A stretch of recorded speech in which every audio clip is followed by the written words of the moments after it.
Hello, my internet friends. Welcome to Walking and Talking, the show. It's always hard for me to start. I was walking for quite a while before turning on the camera, and a large part of me just wanted to keep walking and not turn on the camera at all. Because there's always this question of like, why am I even doing this? And the question of, is it better for me to, be broadcasting this representation of experience, or would it be better just to walk and not film and just allow that experience to transfigure my mind, perhaps all the much more being free from the element of self-consciousness that the camera introduces, the self-consciousness of communicating with a lot of people who I don't know.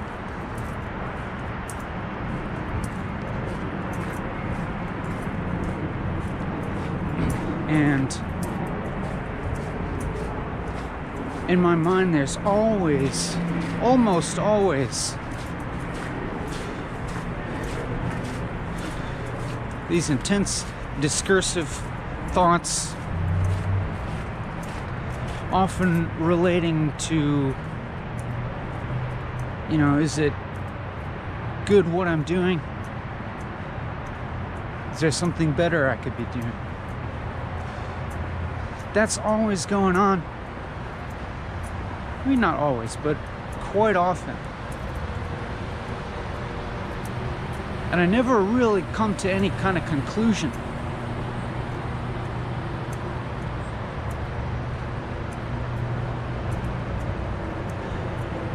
Anytime I think I might have arrived at an answer, sooner or later some opposing viewpoint emerges to me, another way of thinking about it. And sometimes it gets tiring, because I just recognize that this can and will just kind of go on forever. This thinking about what to do, how to be in the world, how to do the best thing.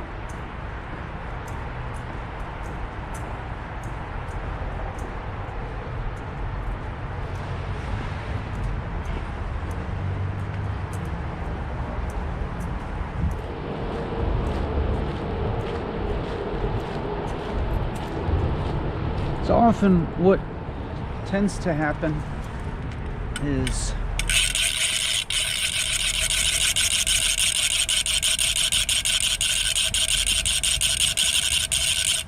I just kind of go ahead and do a thing while maintaining, not maintaining, but, just go ahead and do it without any idea of it being good or bad, really.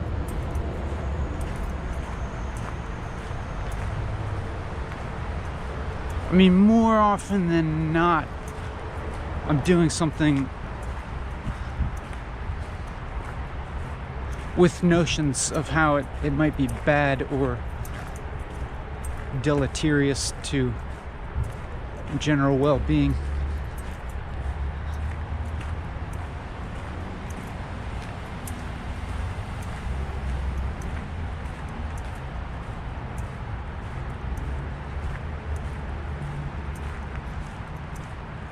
Like I'm very rarely without doubt.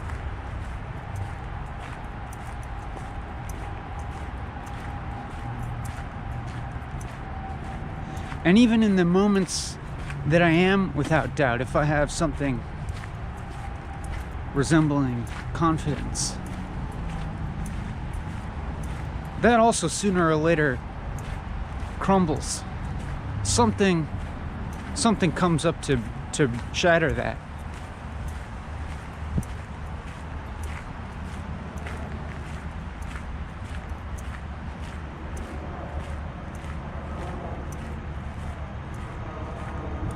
And in some way, in some weird sense, this is kind of the only way for me.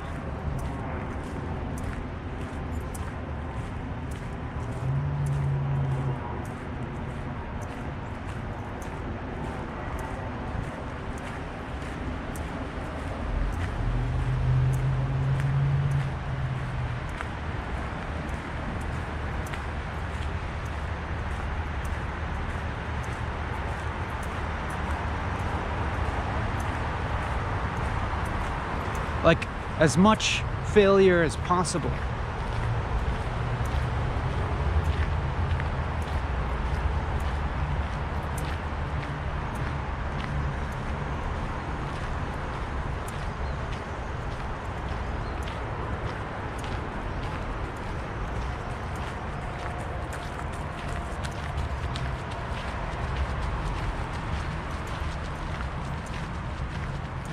Where you're it's like you're continuously being shredded apart.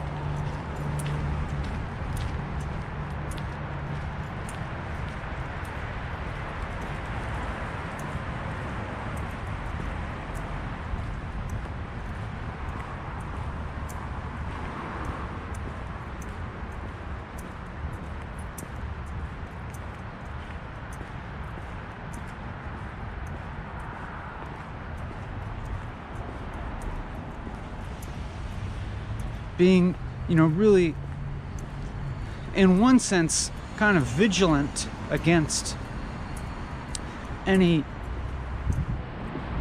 solid notions of self-forming.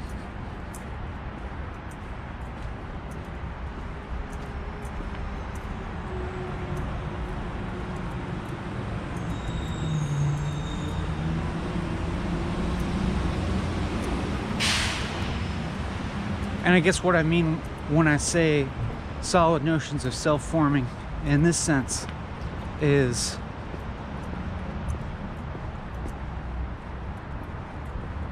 like any feelings of confidence or knowing what you're doing or knowing your orientation in the world.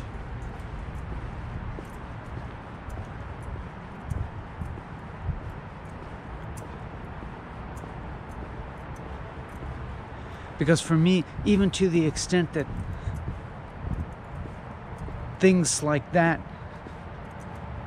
build up,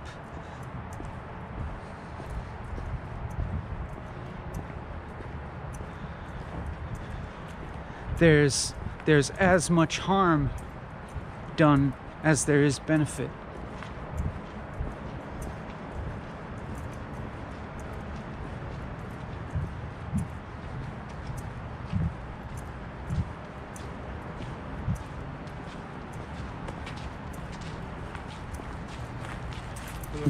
Hi.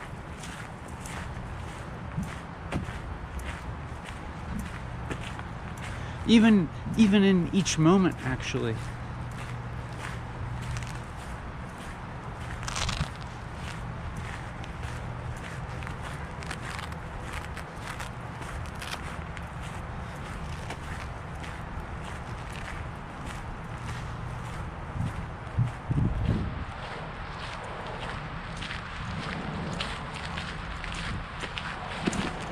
It's more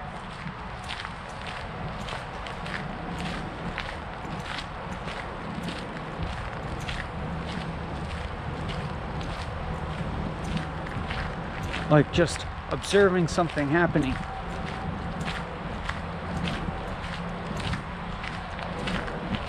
The thing that's happening being self.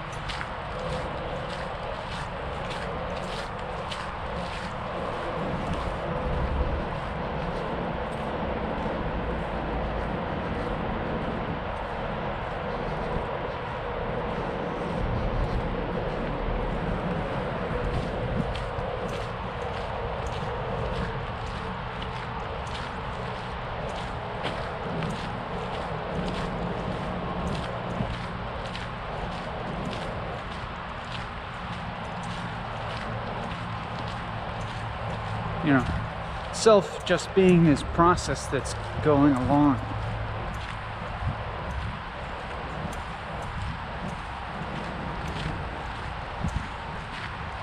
Like me hearing the sound of my voice, hearing the words.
You know, observing myself sometimes almost in horror as I walk and film myself with a selfie stick.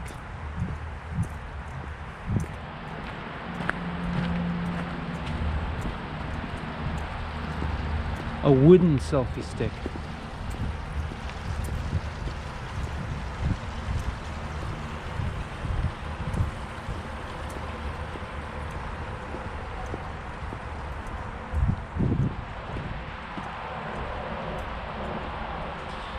Here's my favorite ride again. I can't believe nobody has stolen this bike yet. It has been sitting here unlocked for a week.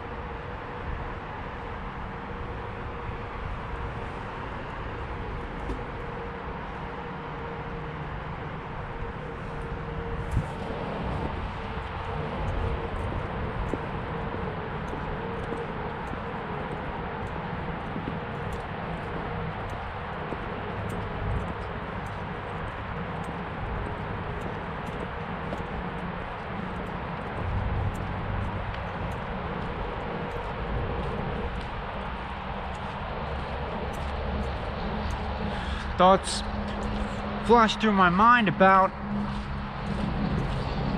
other people and my imagined thoughts about what other people would think.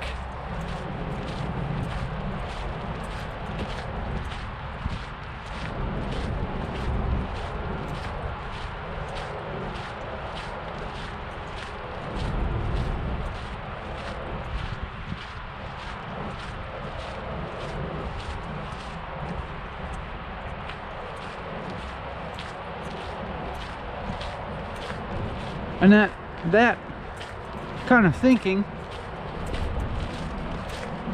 has some kind of effect on what's happening, but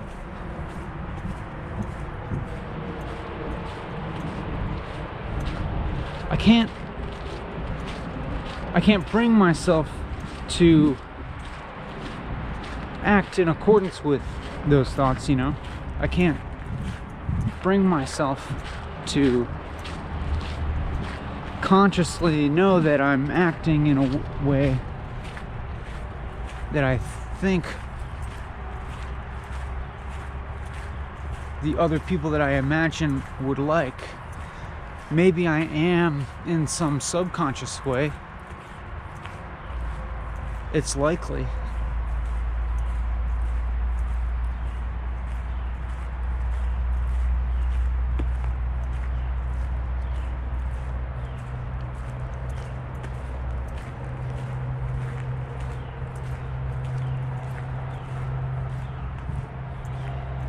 But sometimes it's kind of just like going on with a feeling of embarrassment.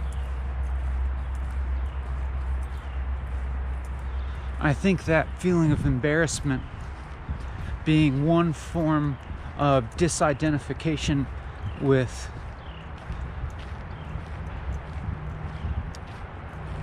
aspects of one's personality or one's presentation or behavior or affect, etc., disidentification with those things.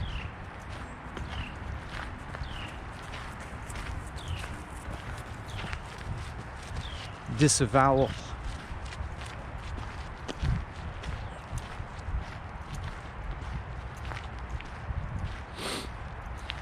A kind of separation between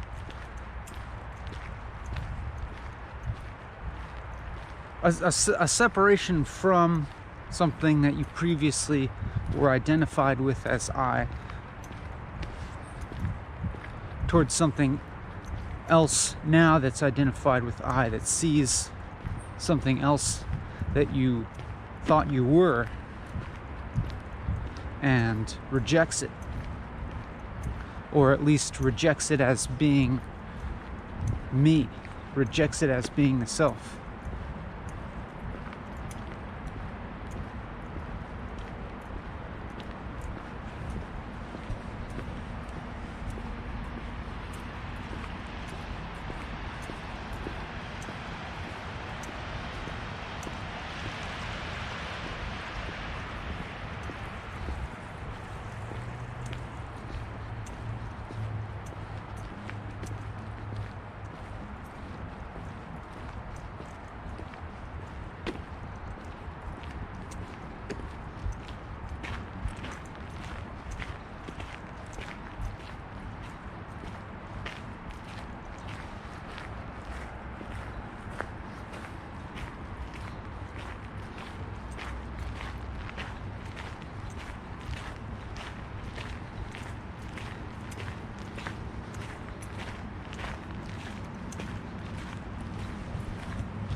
But I make these videos without it feeling like it matters.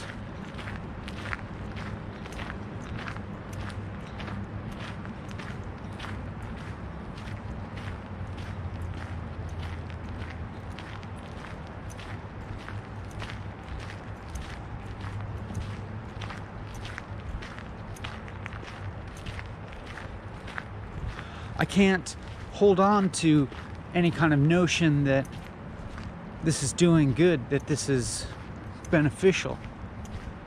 Sometimes, my mind wants to create that rationalization in order to, feel solid about my own identity, to try and reconcile my individual identity in the context of the world, which is fine. That's perfectly fine, I suppose.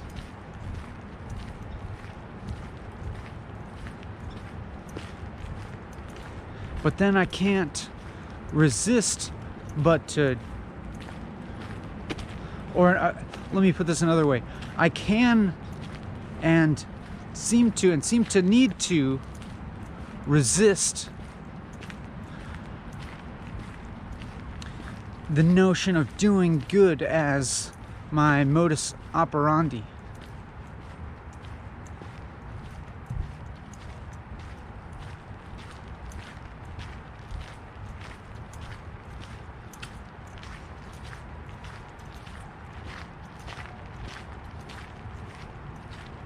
I mean, in one sense, on a certain level, yes, it's absolutely critical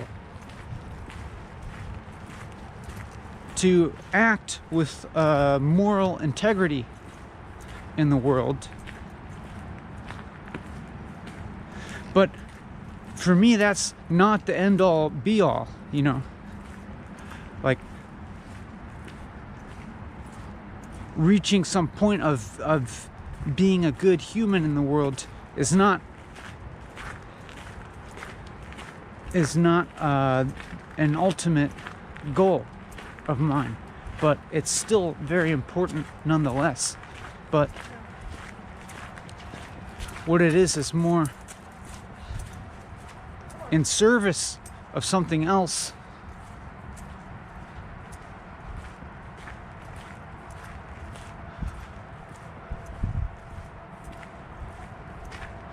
which is to get somewhere like beyond notions of good and bad.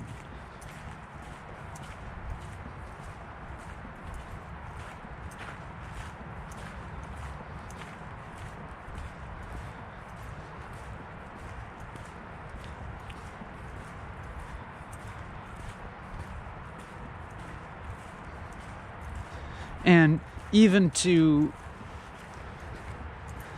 get somewhere that feels larger than human experience.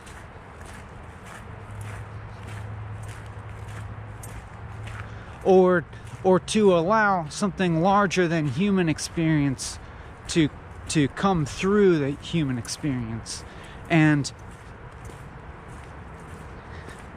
so when I talk about acting with moral integrity, that's what really all that really means is like keeping the channel clear.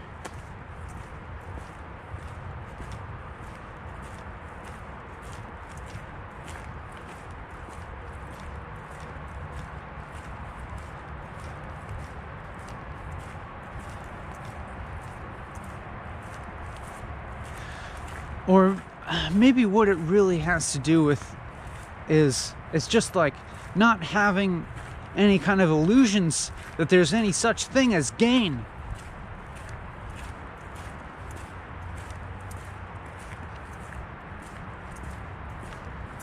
Not having any kind of illusion that you're gonna arrive in a place of, unending happiness, or even necessarily improvement per se.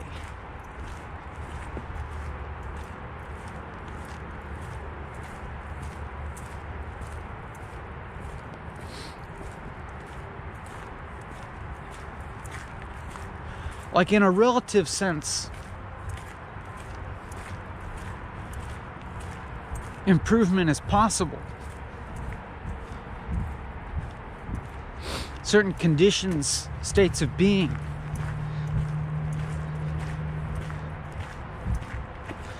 can improve in a certain sense.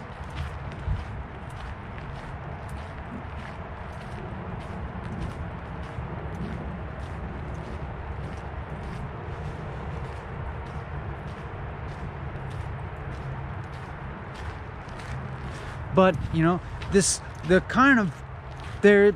there is kind of like what you could call a baseline difficulty of life that will never go away. And it's just a matter of how that presents.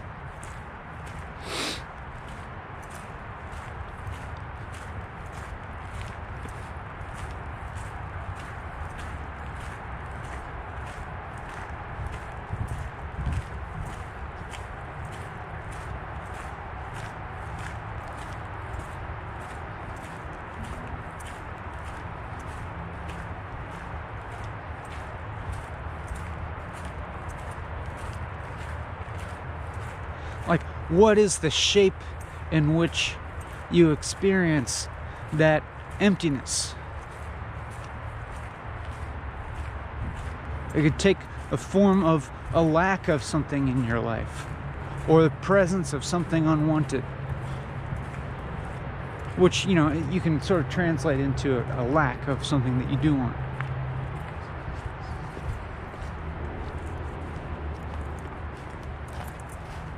Whoa, here's a super banging patch of water, Chris. I'll come back and get some of that later.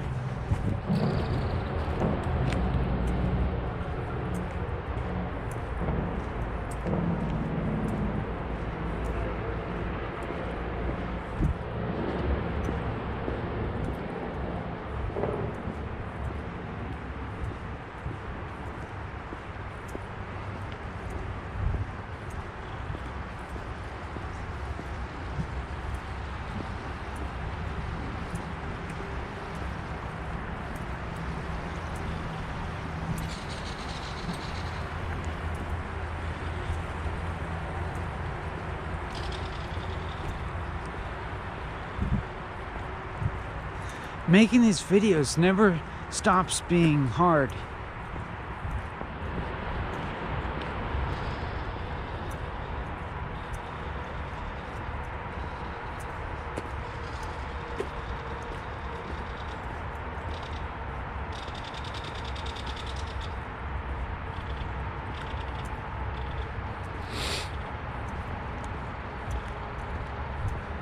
In fact, there are more and more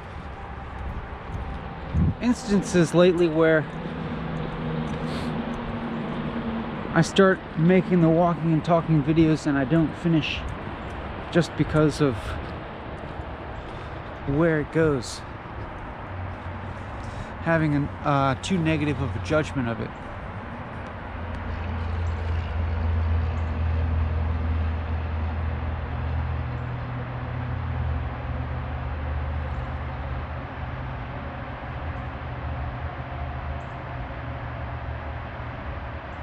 Maybe not being able to detach myself enough from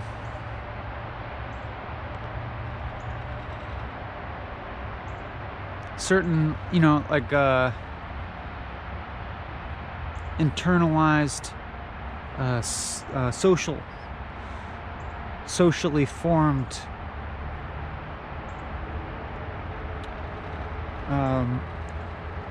systems of evaluation.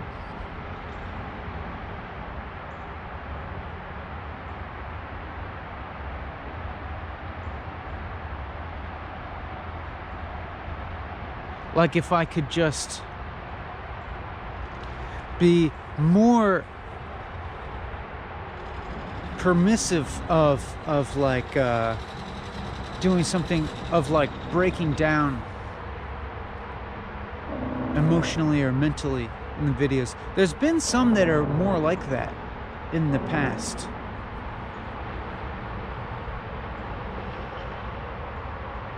Where I freak out or go through some like really excruciating mental, emotional process.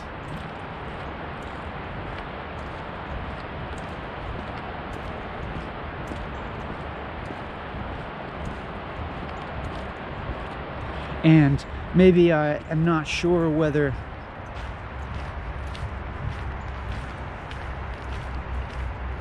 those things are good to share publicly, or if they're good to go through privately and then to share publicly. The kind of resultant mind state, which is normally one of growth or expansiveness. But sometimes it happens, and sometimes, both of those phases happen in the same 4-hour video.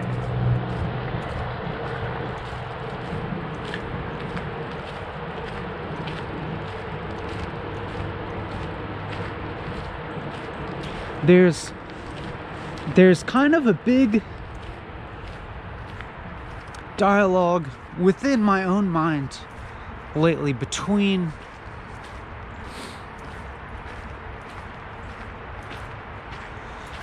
this sort of conception of, emotional topography, as I keep calling it, of like positive feelings and growth being totally dependent and not separate from negative feelings and difficult experiences.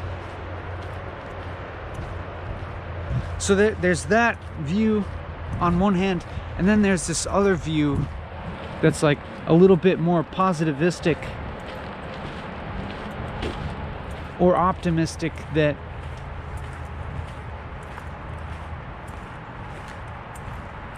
wonders maybe there is a way to maximize things like growth and positive feelings without them being dependent on the negative and difficult experiences. But like I hear commonly views correlating with the latter perspective of,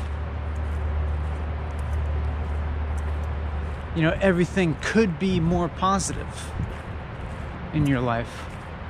Your experience, your general topography of experience could be more positive on the whole without any payback or something like that.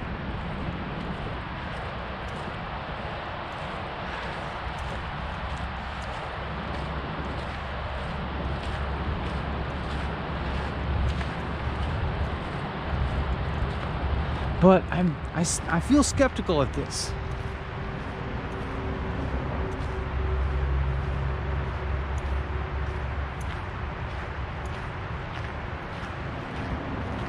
It doesn't seem to ring true to my experience.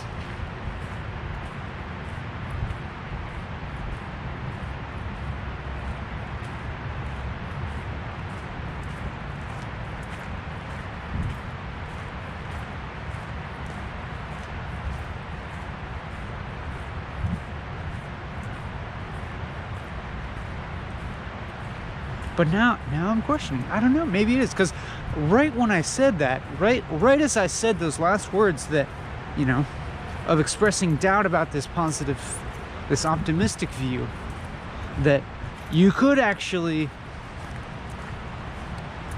exist with minimal suffering or less suffering as a whole, or a higher, an overall higher emotional topography.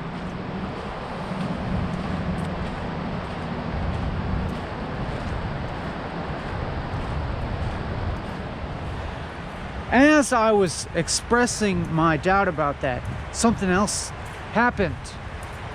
And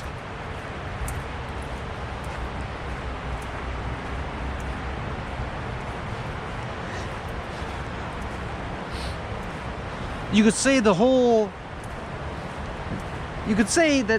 the whole paradigm of thinking of in these two ways kind of opened up, and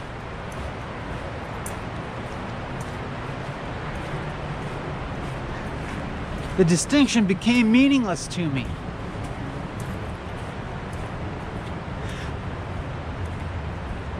Because, well, there's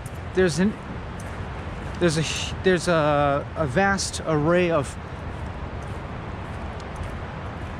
frameworks in which I could describe what I'm talking about, and it kind of doesn't matter which one I pick, but I can say that it dawned on me, and it's dawned on me this before. I'm in some way, I'm just kind of like remembering this, that even the whole notion of an emotional topography, of good and bad, of feeling good or bad, is itself dependent on the illusion of moving linearly through time. And it's like you sort of mentally extrapolate these concepts of feeling good or feeling bad, or doing moral good and doing moral evil, even into the past and the future, which, you know, you have to realize our projections are both just mental projections. They're conceptual projections.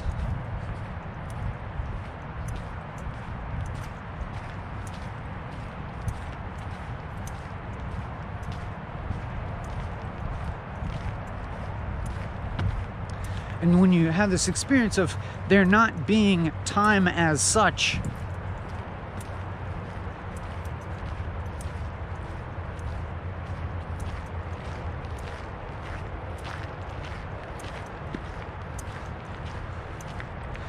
then it's like these things these distinctions dissolve. Like in on one hand, the idea of, you know, going up and down, that it, when you get rid of your, you know, linear projections of time, then that all goes away, and you know, they kind of eat each other. They level each other out in a way. The good or the bad, you know.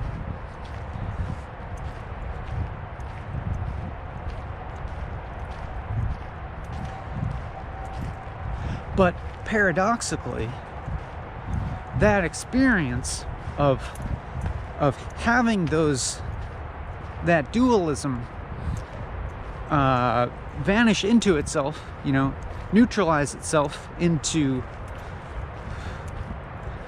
sort of unity,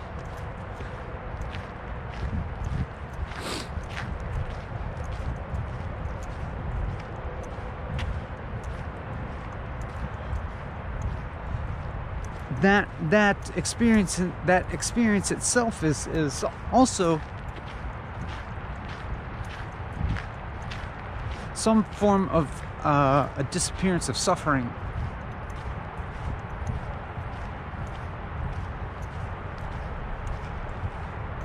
And a feeling of openness.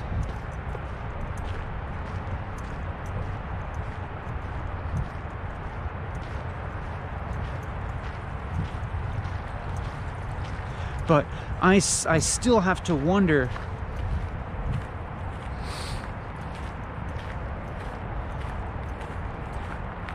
I have yet to determine how much that experience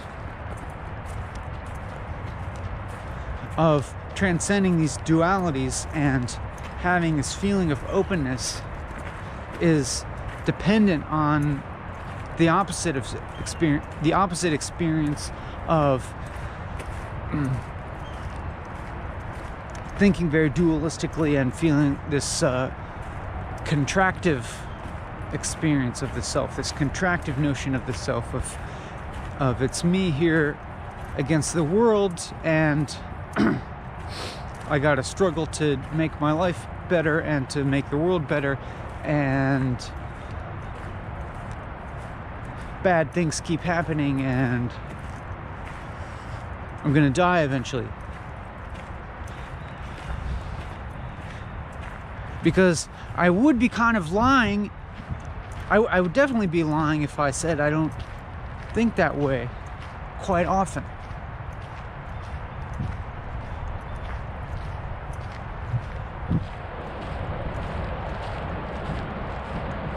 And it makes me wonder if that could be conceived of as a building up of tension of a sort. That, and I've developed this pattern of releasing that tension, that kind of tension, when I'm making expressions like this,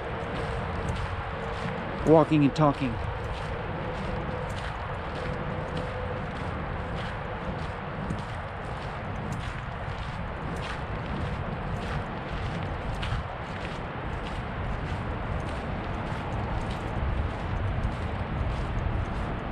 I wonder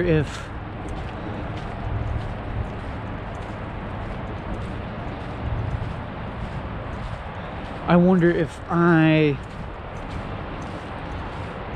have sort of created a pattern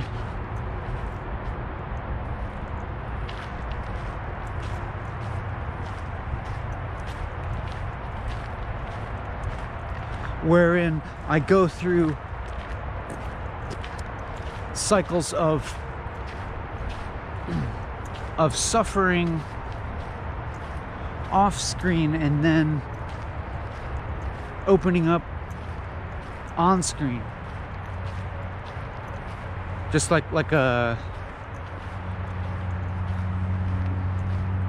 you know, like a winding up of tension off screen, of existential tension,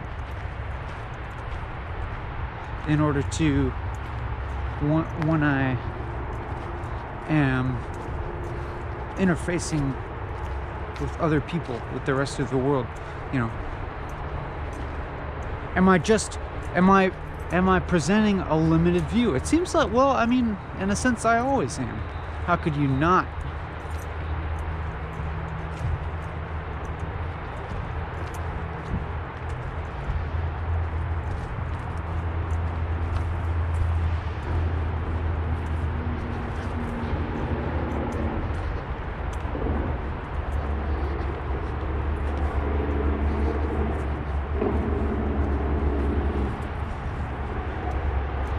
And perhaps, you know, becoming conscious of this possibility here on screen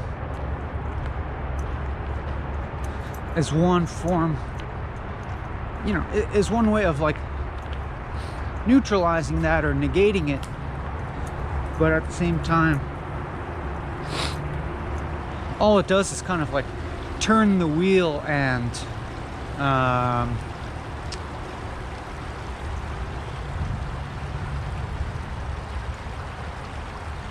you know, sort of level up the levels of exploitation, you know, or of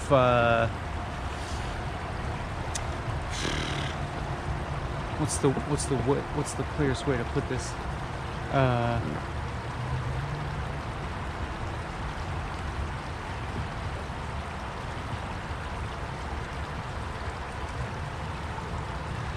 Just kind of like, I don't know, moving upwards in the layers of dualisms,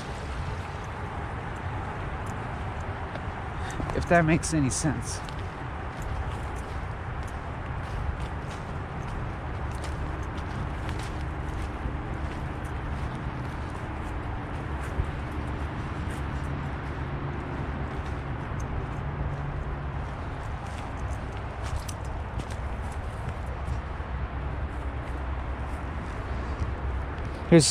I'm gonna go take a whiz. If you look very carefully in your field of vision, you'll see a cop car on the other side of the river. And I'm gonna try and take a whiz in a secluded enough spot.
there's this another gap has come where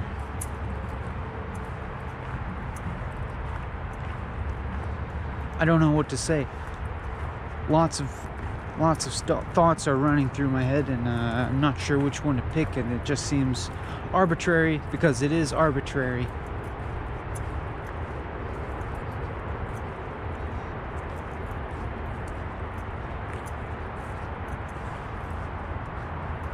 And I have there's a resistance in me towards, carefully editing something and, picking a topic or a subject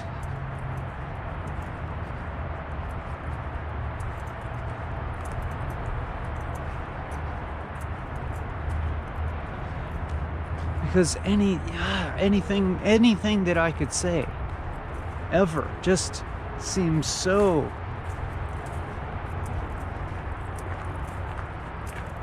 obviously relative and conditional. But here I am projecting again into imagined scenarios, whereas I can just kind of like accept that truth and relax into this moment where I'm just letting myself think and talk and letting it be arbitrary, but letting it happen anyways.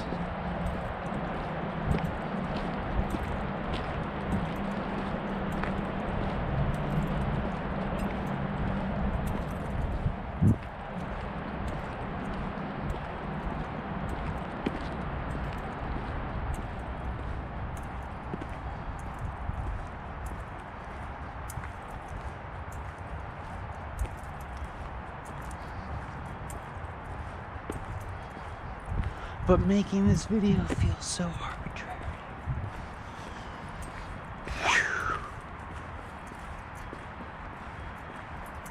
So arbitrary that it feels hard.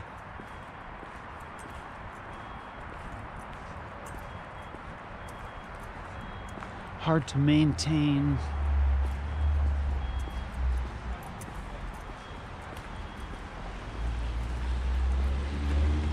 Hard to maintain, the motivation to keep doing this video.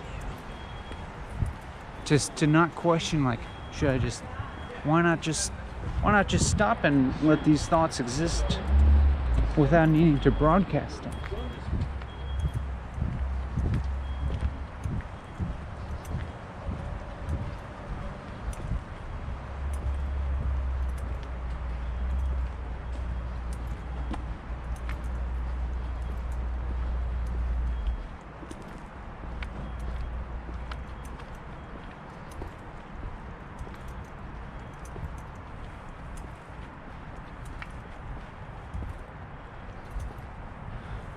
I mean, this is so insane. I mean, to be speaking these thoughts aloud for an audience of like, I mean,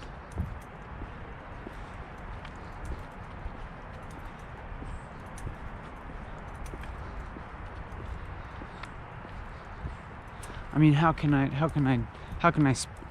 I talk about the audience? It's not really possible.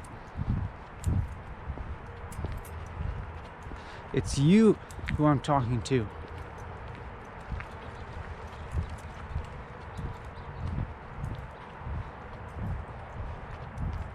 And you know what I'm talking about. You understand me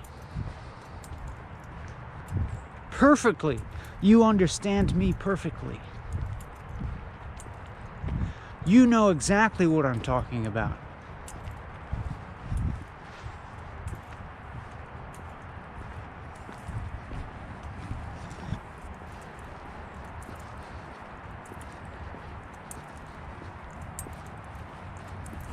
And even if you feel confused, you know exactly what I'm talking about.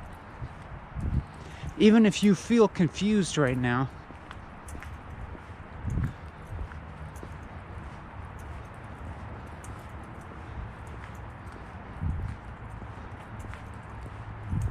you're still getting this.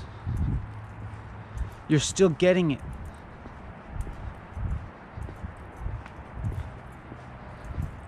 Your confusion is correct. It is a correct understanding.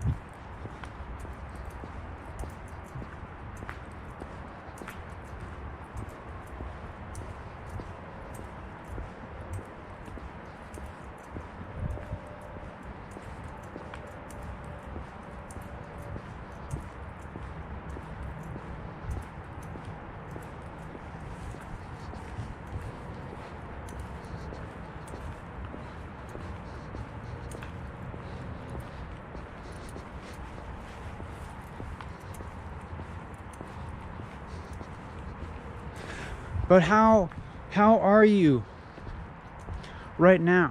By which I mean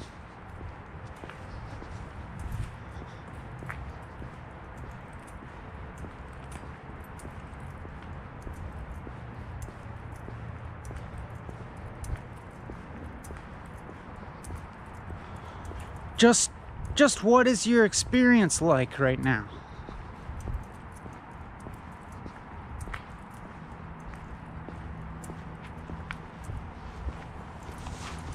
What's it like to be inside your body?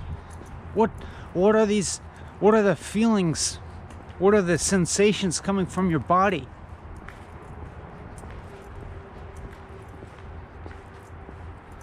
What's your posture like?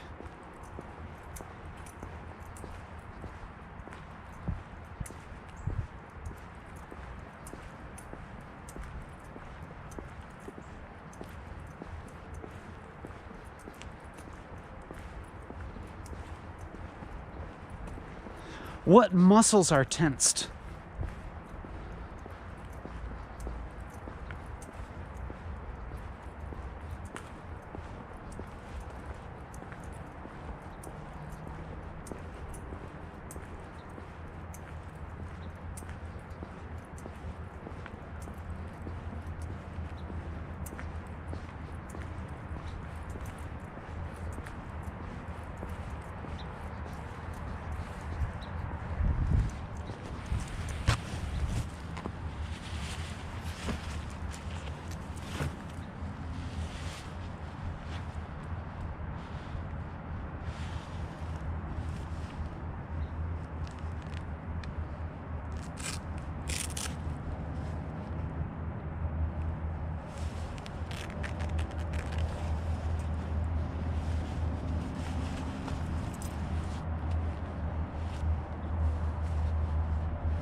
What was that?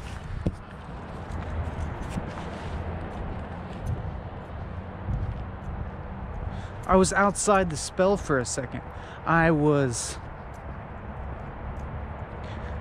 back in default mode for a second. Multiple seconds. I was like, I'm a dude on the side of the trail, and there are two cyclists cycling past me having a conversation about San Diego. And I was like, what the hell am I doing? And I was like, the spell has dropped.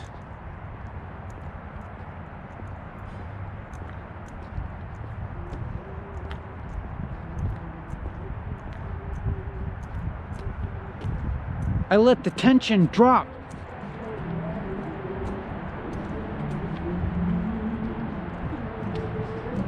We slipped into just normal experience, normal everyday experience.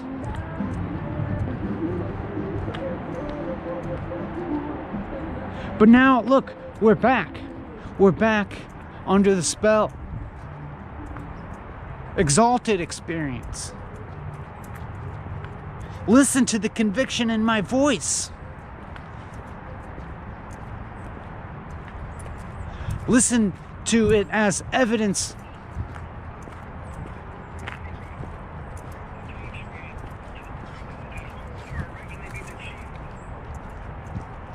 of exalted experience. I thought it was going to drop again. I thought I felt it. I thought I felt experience slipping back into normalcy again. And so I just let it. I went with it. I was like, bring it. Experience, bring all the mundanity you can muster. Bring all the banality you can muster. Bring on that quotidian malaise. I'm not afraid. And neither are you. You're not afraid either. Just imagine it. Just imagine it. Just imagine closing this browser window.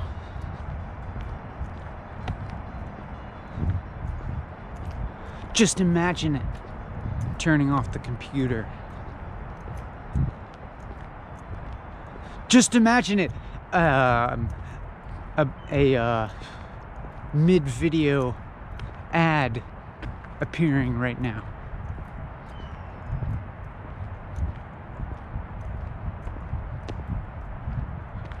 Just imagine listening to a life insurance advertisement right now, or Geico car insurance, or whatever the hell it is.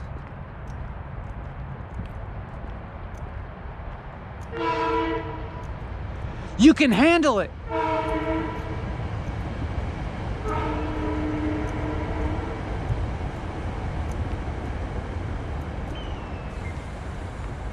Just imagine letting this video end or stop, or, turning it off, and then just, sitting there not knowing what to do with yourself. Wondering if you should go eat a snack. You can handle it.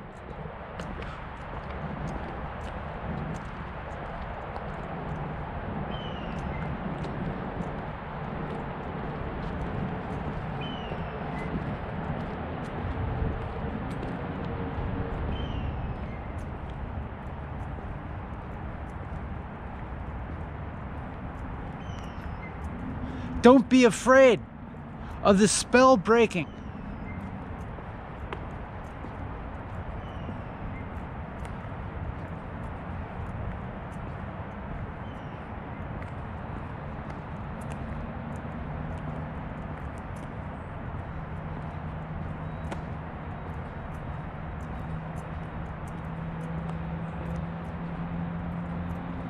Is it broken? Is it broken now?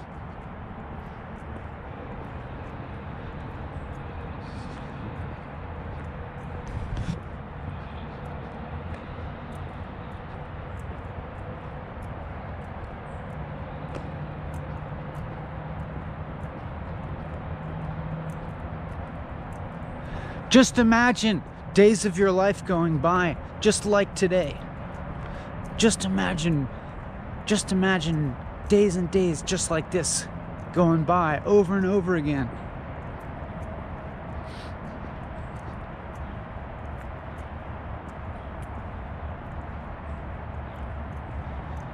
You can handle it.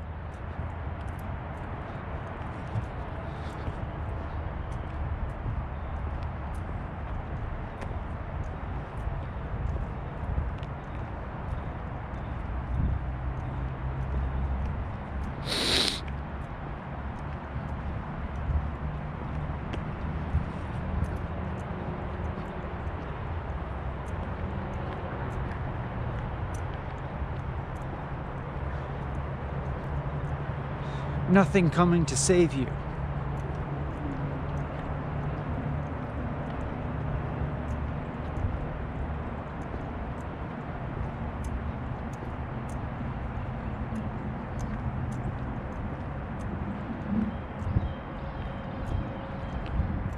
I can't save you. I can't. I'm saving you.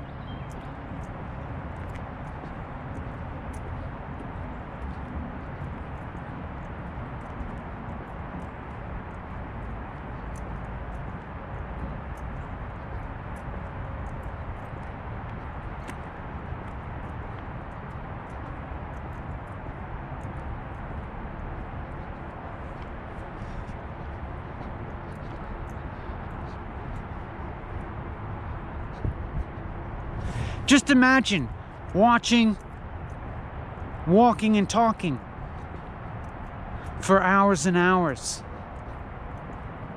over the course of months and maybe years.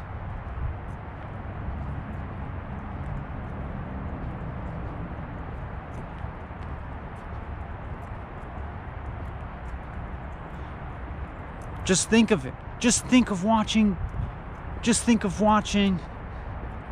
PewDiePie over and over again for years. You can do it. You can handle it. Just imagine. Just imagine watching Teal Swan videos over and over again for years. You could do it.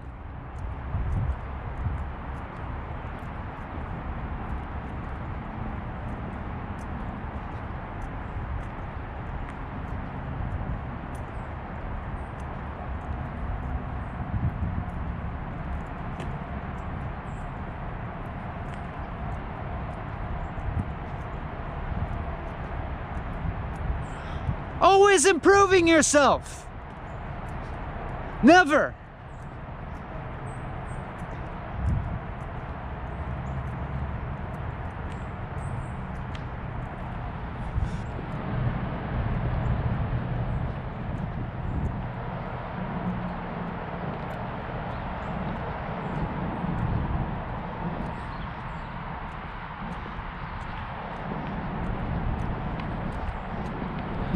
The School of Life. Alain de Botton.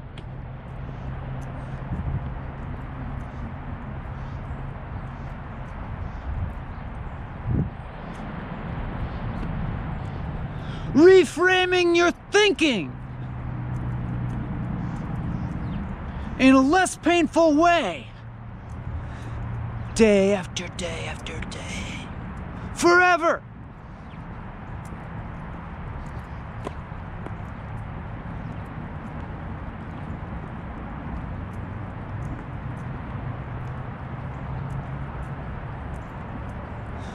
Imagine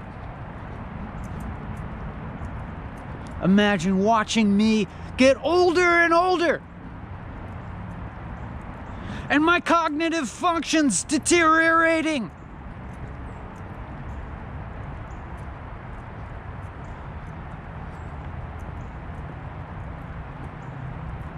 Just imagine. What if I became successful doing this? Just imagine what it would be like. What do you think the content of Walking and Talking would be like if I started making money from it? A lot of money from it. What do you think it would be like?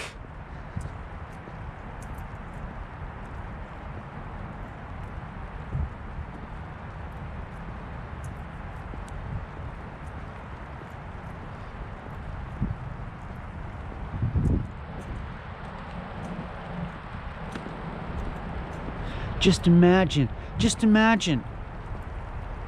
watching Walking and Talking over and over again for years. As I get older and as I get complacent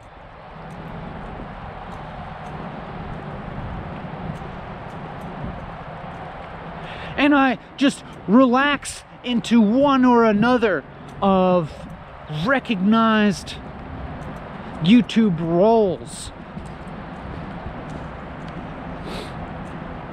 Just imagine seeing me devolve into a self-help channel, emotional healing, spiritual guru,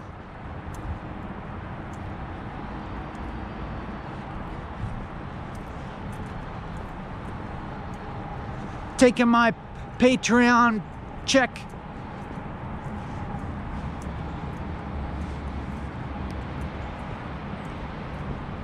talking about things like benefiting people.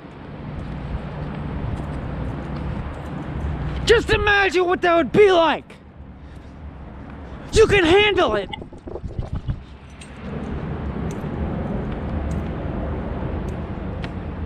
Getting older, sounding more and more like Teal Swan.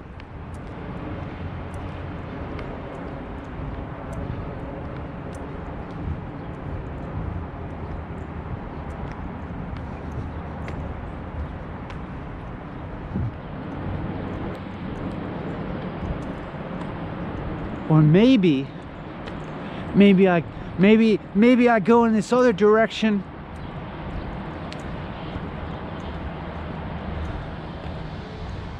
Of settling into my wild man persona. Ben Bennett, wild man, crazy man, Ben Bennett.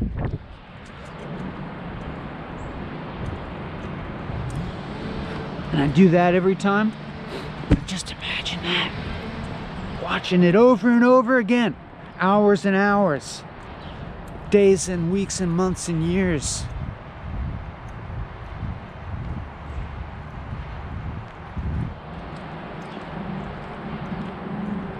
It just becomes part of your habit.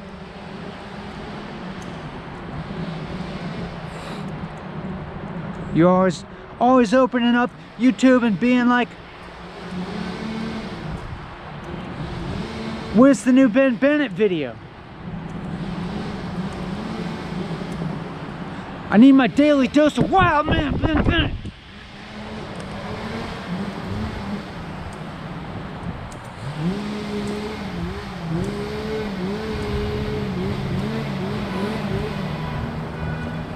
Listen to me. Listen to me. Listen to me going on like this.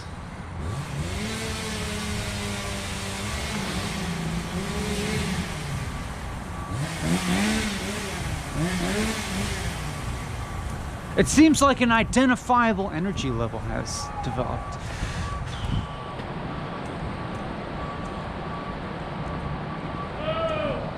A pattern, a state,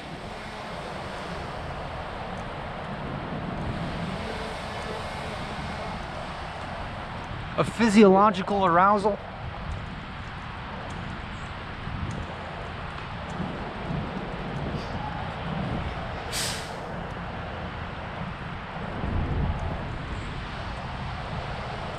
The spell is strong. It's a strong spell. You know it. But just imagine it. Imagine it continuing. Imagine the spell continuing.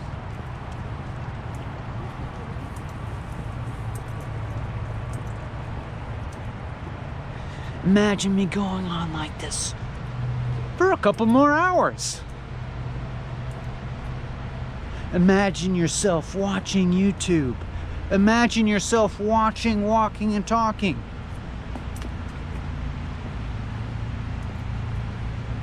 And realize how real that possibility is. Imagine yourself continuing. Imagine yourself watching this whole episode. Imagine yourself at the end with the little end screen cards coming up with the link to another Walking and Talking video that you could watch. Maybe you already watched that one, so it's not gonna do much for you. And the subscribe button, but you're already subscribed, so you can't get the pleasure of clicking on that. And then you got the the Patreon. Ooh, that's still unexplored territory. What if you clicked on the Patreon link? Ooh, what unexplored territory? What remains to be discovered there? Whoa, more getting closer to Ben Bennett. Whoa, becoming a supporter. Whoa, what about the possibility to communicate directly with Ben Bennett? Patreon. It's the next frontier. Imagine it. Imagine yourself as a subscriber to Benjamin Bennett on Patreon for months and years to come. Imagine yourself getting little notifications. Ben Bennett posted a new blog post on Patreon. See what he's been up to. Let's see behind the scenes of Walking and Talking.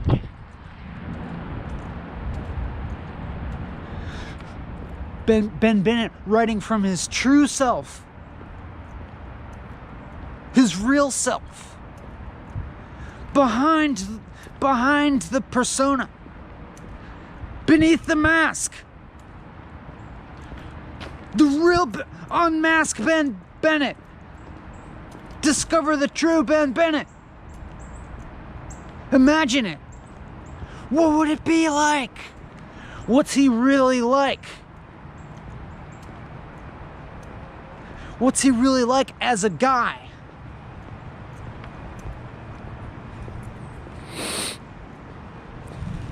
Break the spell. What if you...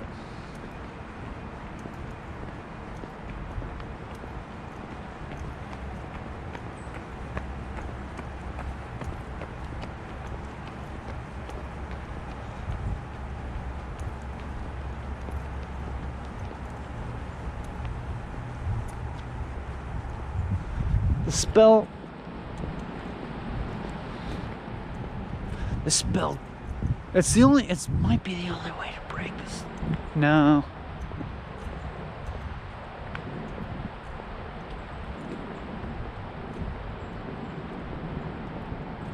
I'm stuck in the spell. I don't know how to get out of it myself. Who am I? Who is the real me? Who am I?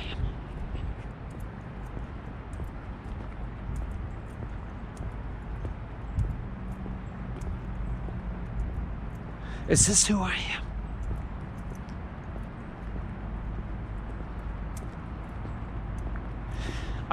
I only really exist for you. I only exist to you.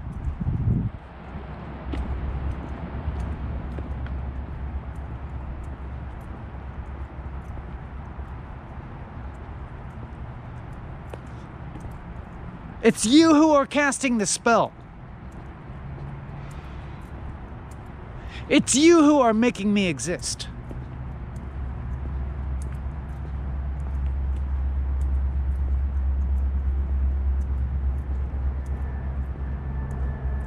You're making this.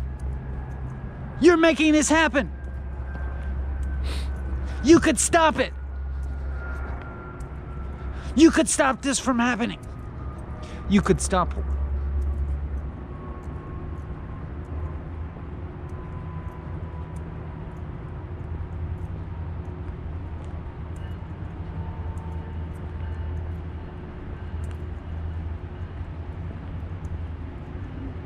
You could stop casting the spell.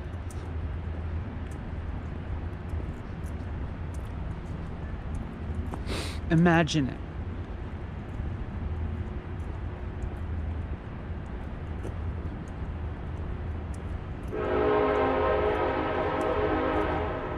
Imagine spinning around in your office chair.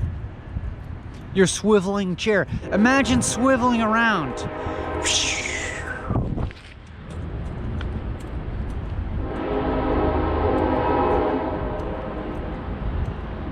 You would have to look away from the screen for just a moment. Imagine swiveling around several times. Imagine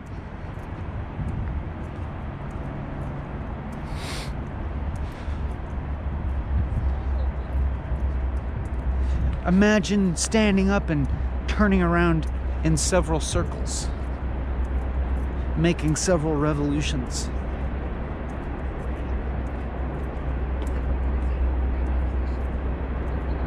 You could do it.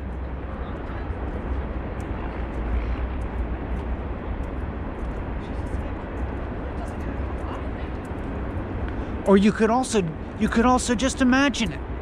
That's what I'm saying. You could do it, or you could imagine it. You are imagining it. You're imagining it right now. If you're not doing it, even if you are doing it, you're still imagining it. Spinning around, making revolutions, getting dizzy even. You're getting dizzy.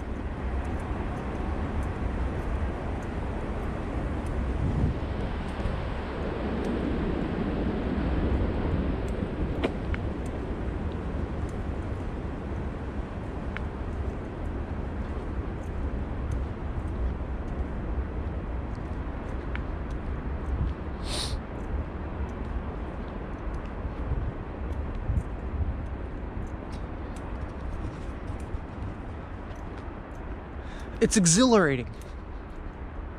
That's what it is. Breaking the spell. That is.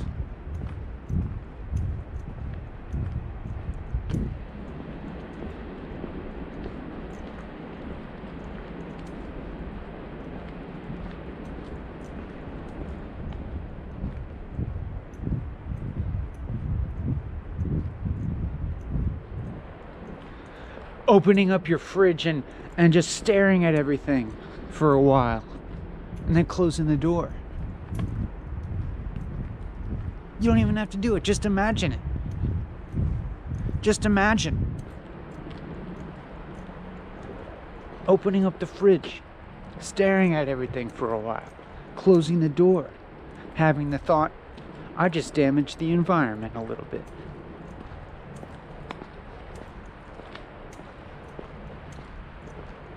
Maybe I'll do it again.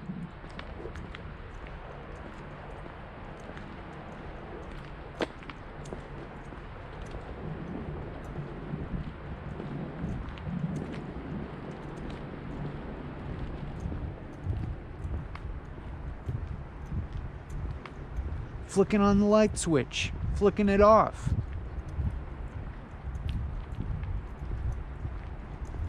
Being like, I just wasted some energy. Imagine it. Just imagine it.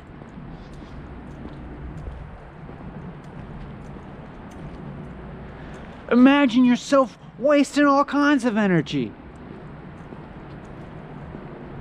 Doing donuts in your car. Doing donuts on your hoverboard.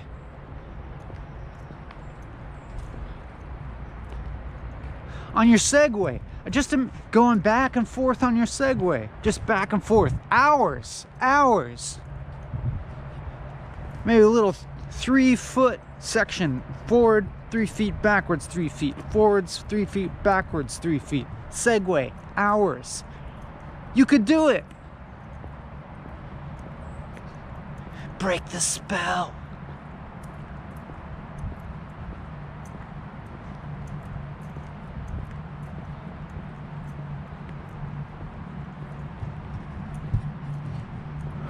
Just imagine getting a job.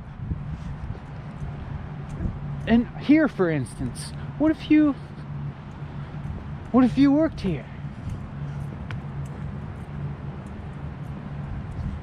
What if you like, you know, looked up this building, figured out what business occupies it, figure out what they do, what the qualifications are, and then spend the next few years of your life obtaining those qualifications, and then, you know, building a bang up resume, sending it in, and just crushing the interview, getting hired, getting your cubicle,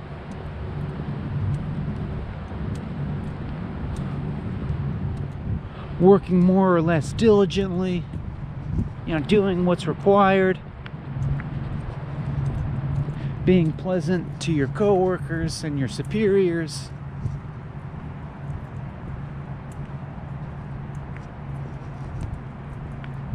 And working your way up.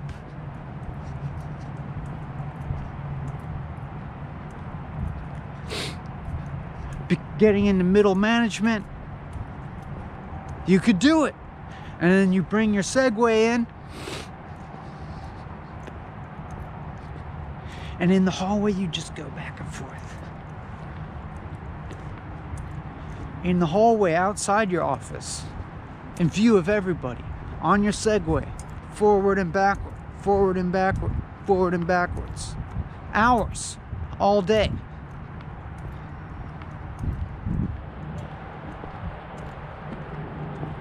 Break the spell. You could do that.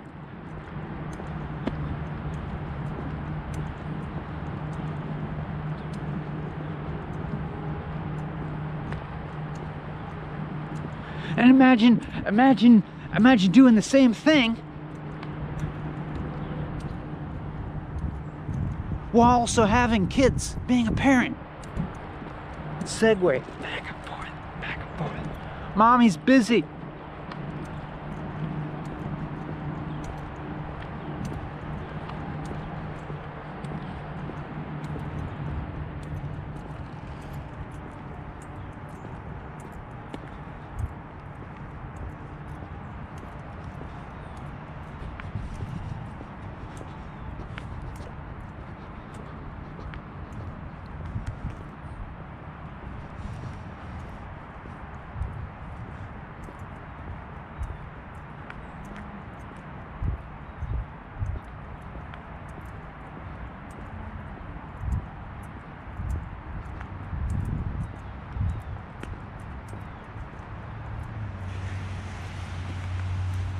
I mean, and think of all the stuff you could buy with that kind of salary. ATVs,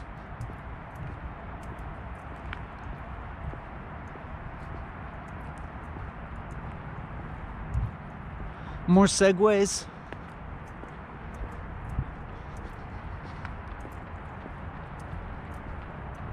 meditation retreats,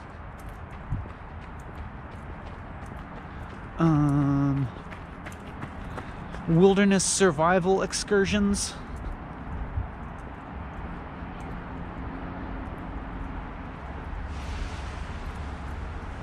Benjamin Bennett Patreon subscriptions. Imagine it. A world of possibility awaits you.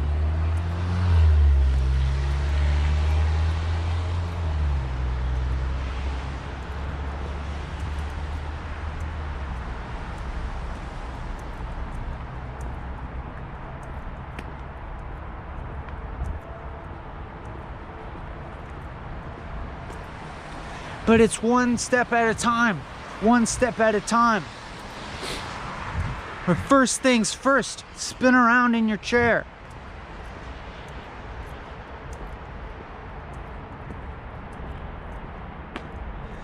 If your chair doesn't spin, you should probably buy a spinning chair.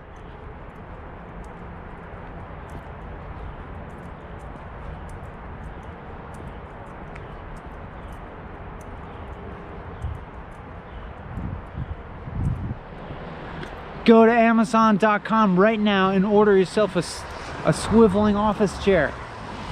Or AliExpress. I don't know if they sell chairs there.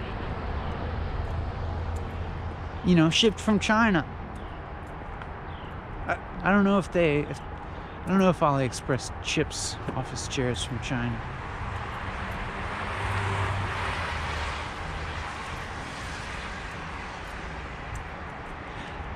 And trust me, the loss of money is gonna feel good.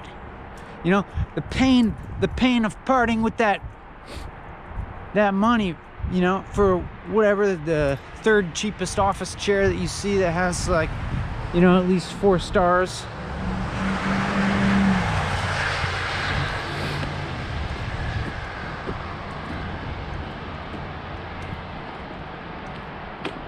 You click that money, your bank account number will go down a little bit and you'll feel good. You'll be like, I broke the spell.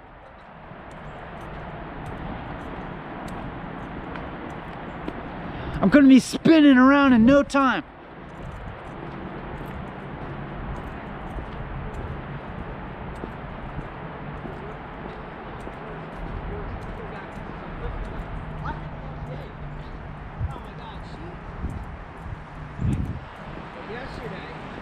Build your own Segway.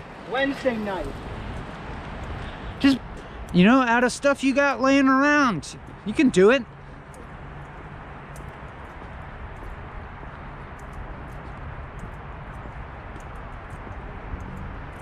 Just look you know, just go ahead. Go ahead and build your own Segway out of stuff you already have laying around.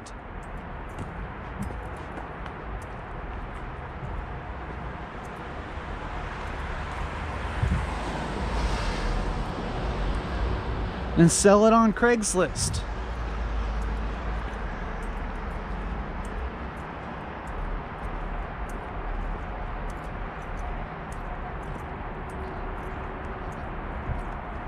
And tell me how it goes.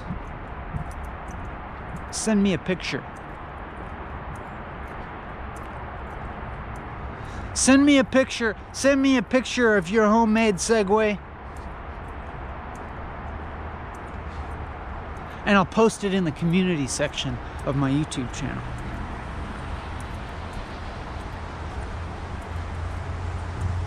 Heck, maybe I'll even give you a shout out.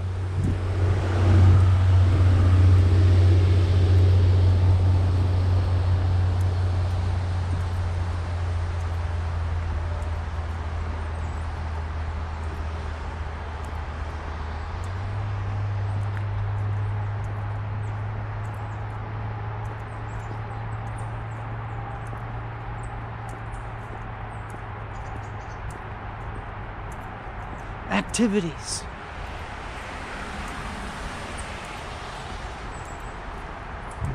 There's lots of activities.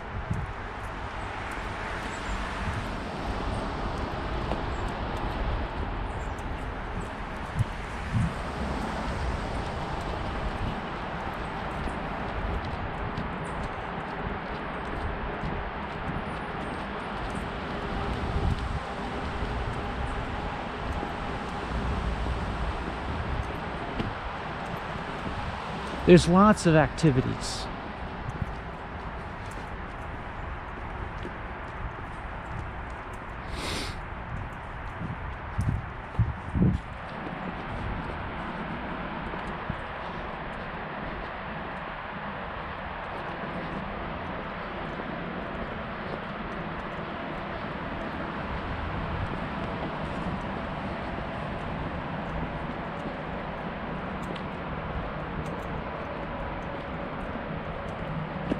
Just imagine it. Imagine yourself doing activities.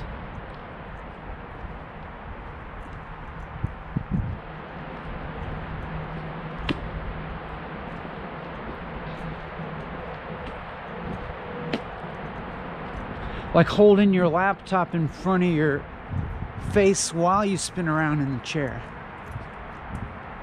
Imagine it. Or your phone or whatever.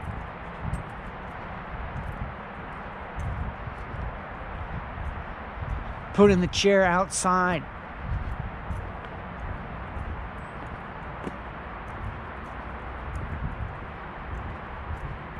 Spinning around.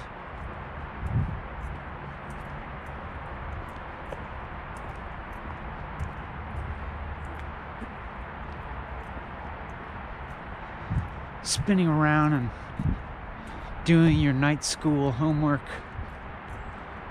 so you can build your resume.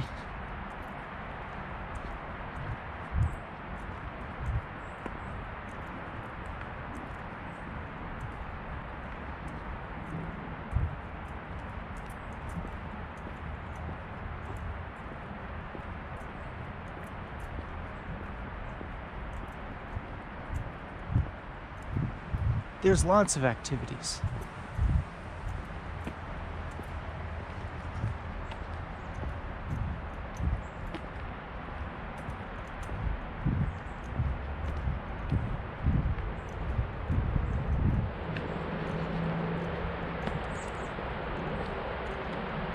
Just imagine yourself doing self-soothing exercises forever. Imagine yourself coping. Imagine yourself coping with your life. Imagine yourself having coping mechanisms for the rest of your life. Using them. Coping. Imagine yourself coping with life.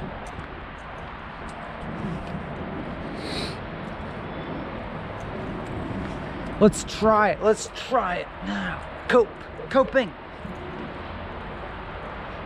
Coping. Cope. Cope. Cope. Let's cope. Cope. How are you coping? You coping all right? I'm coping all right. Let's keep coping. Cope. Cope. Cope. Cope. Cope. Cope. Cope. Cope. Cope. Cope. Cope. Cope. Cope. Cope. Cope. Cope. Cope. Cope. Coping. Cope. Cope. Cope. How are you coping?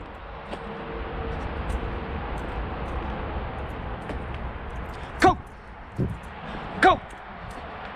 Cope. Cope. Cope. Cope. Imagine it. You could keep coping.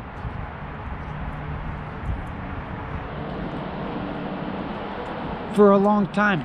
Imagine yourself coping. What would it be like? What would it be like to cope?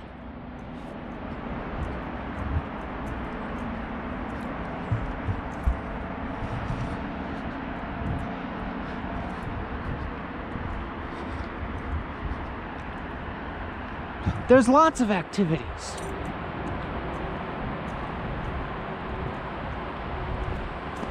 Imagine yourself back and forth on Segway. Coping.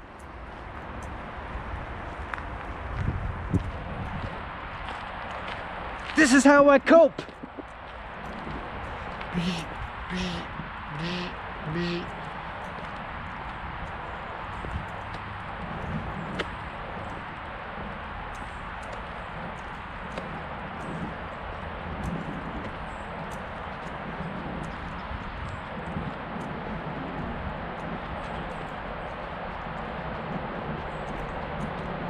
If you spun around in your chair,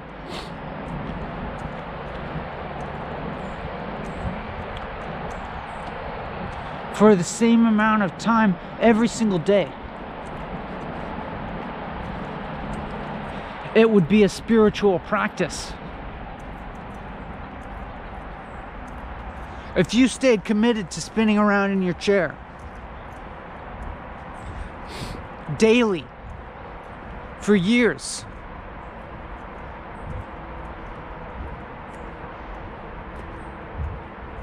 it would have a profound spiritual impact in your life.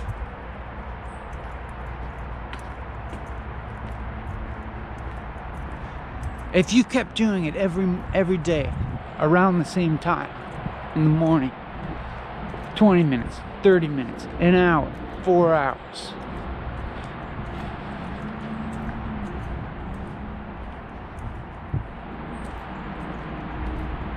Even if it were just 10 minutes a day. Imagine it.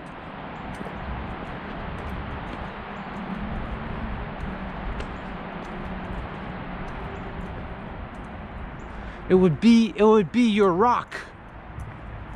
It would be your anchor. It would be your path.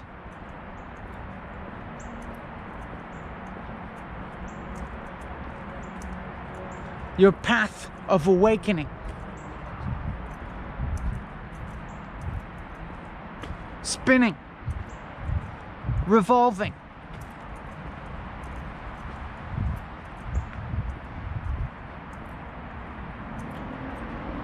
It would open up profound insight.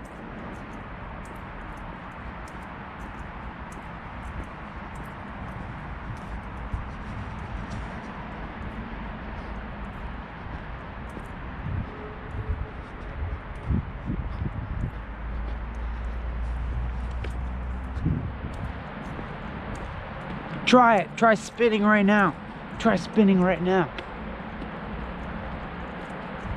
And just ask yourself if you're ready to commit to this.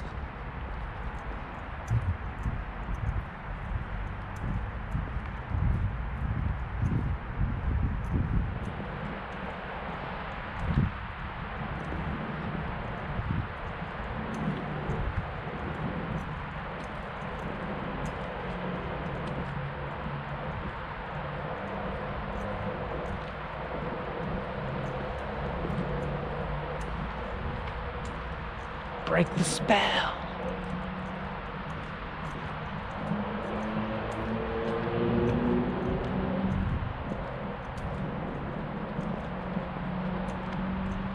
Are you ready to commit to walking and talking?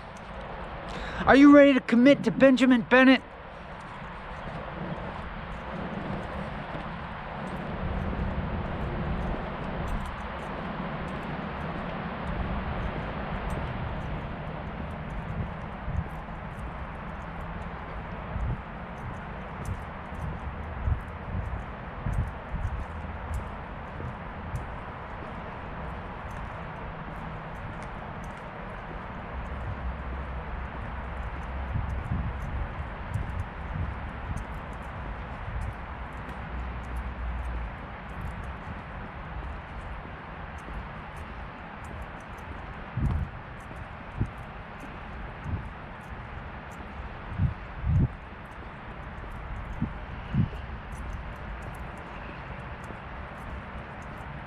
We're unstoppable.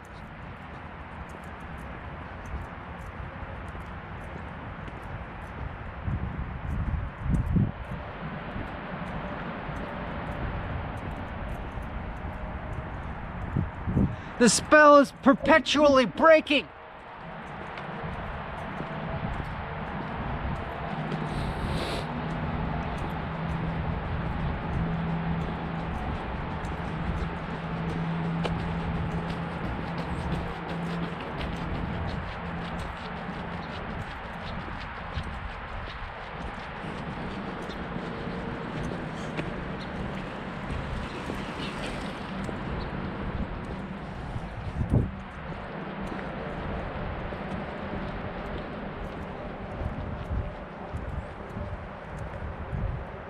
Are you ready to commit to walking and talking to Benjamin Bennett?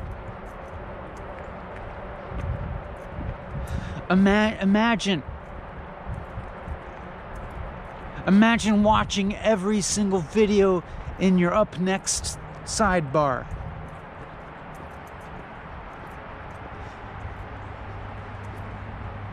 You could do it.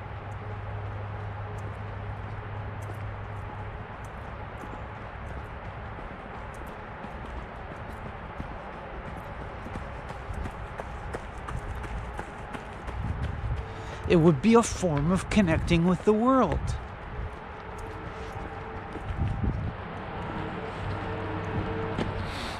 You could sit there and watch all the videos in the up next. You could go on infinitely.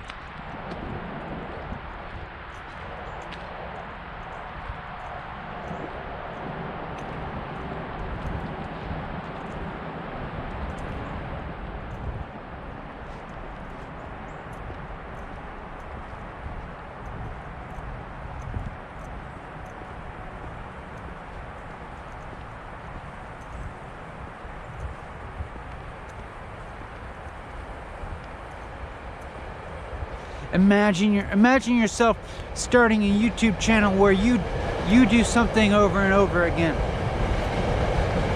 like spinning in a chair, sitting and spinning. I mean, that's a term, I guess. It means something else.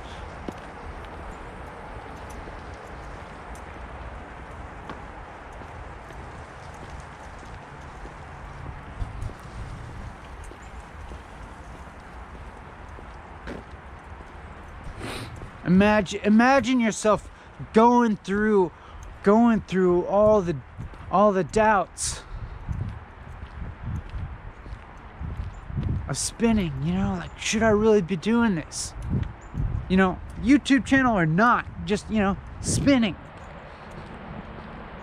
Imagine yourself doing it every morning, going through the doubts of, like, you know, am I really making any progress here?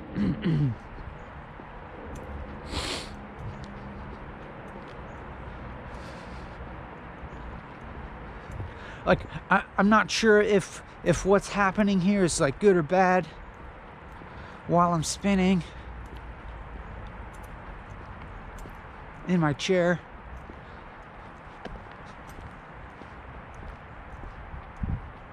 Like, is this really benefiting humanity or not? Or should I be thinking about it in that way at all? Like, are these doubts? I'm just having doubts, you know. I'm just having doubts about spinning in my chair.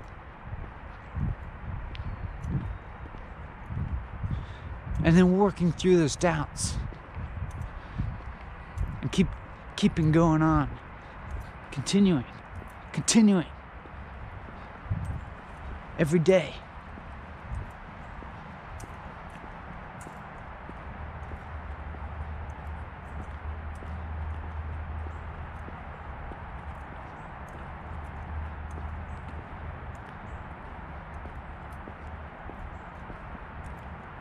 You do it for a while in the morning, maybe and then maybe, you know, you're at work or you're at school, and you find yourself, you know, with a, you know, spare moment, or you're facing some kind of problem that's difficult. Why not just take a moment to do a few spins?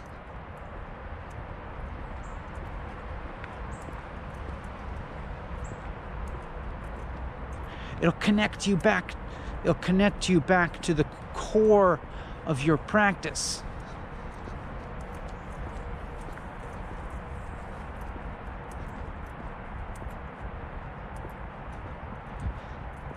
Tap into the well.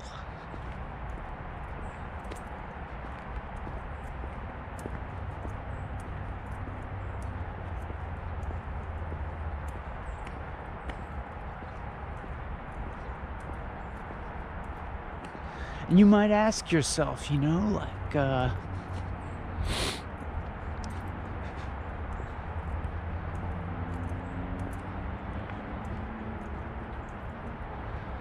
You might ask. I mean, the doubts will come up for sure. You'll ask yourself, like,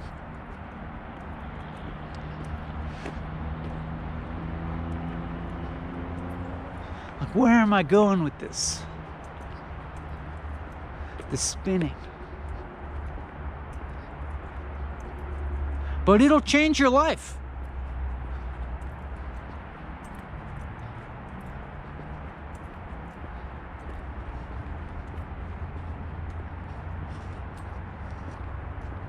You'll find your way.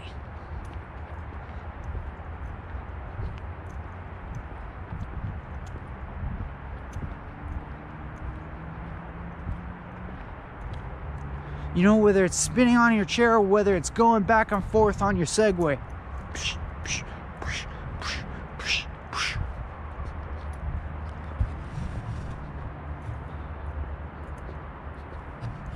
Or whether it's polishing your resume.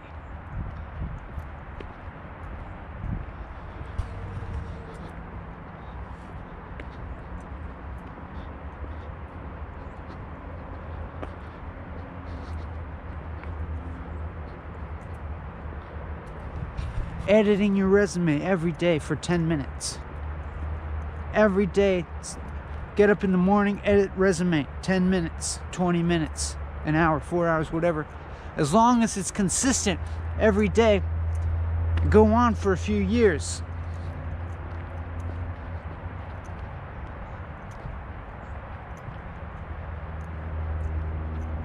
You'll find your way.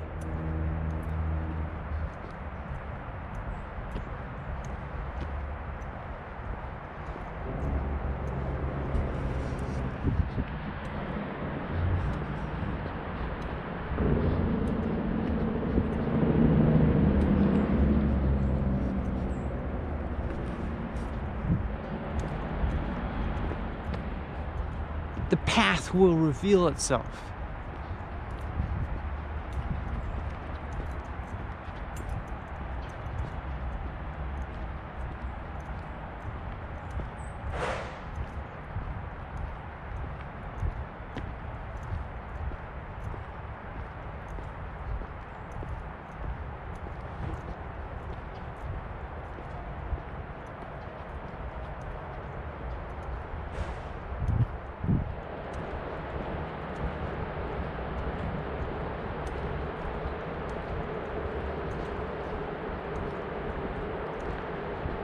You can handle it.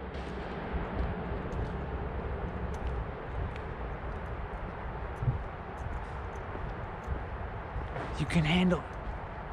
Make the big bucks. Make the big bucks.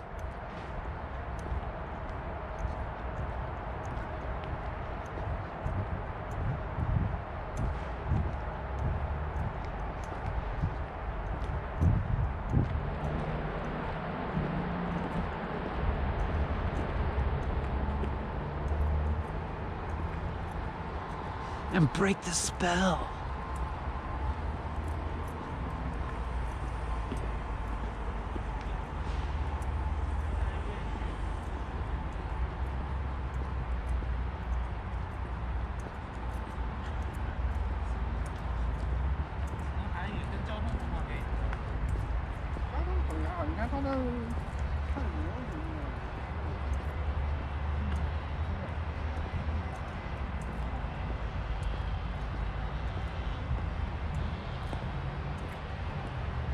Imagine yourself going through your life.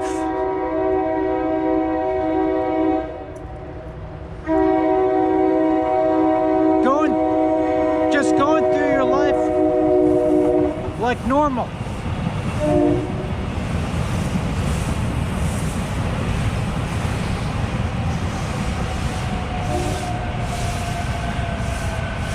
Like, here's an idea that I want you to just consider. Consider from this very moment going forward,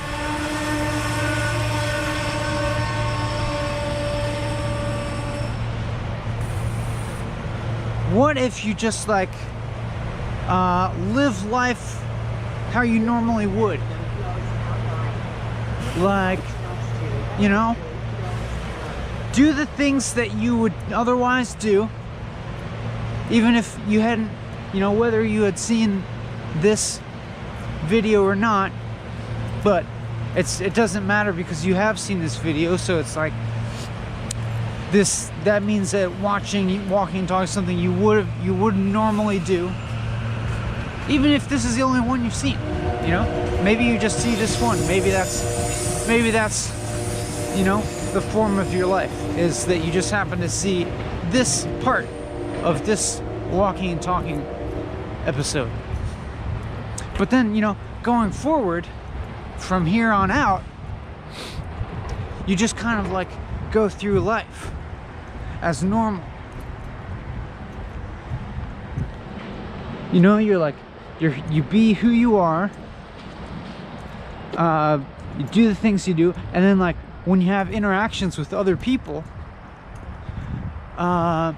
you don't do anything that would make them suspect that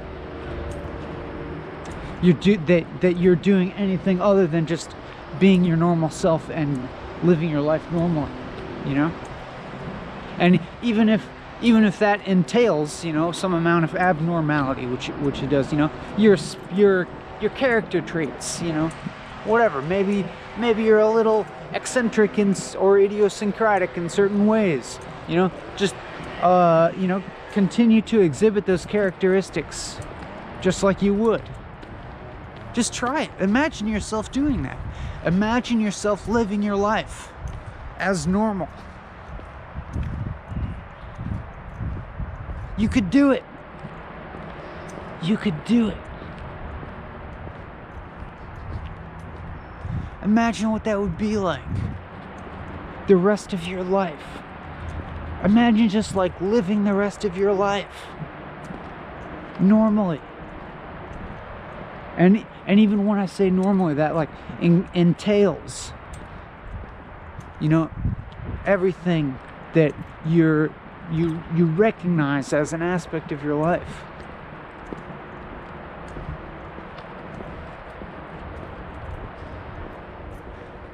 Be yourself.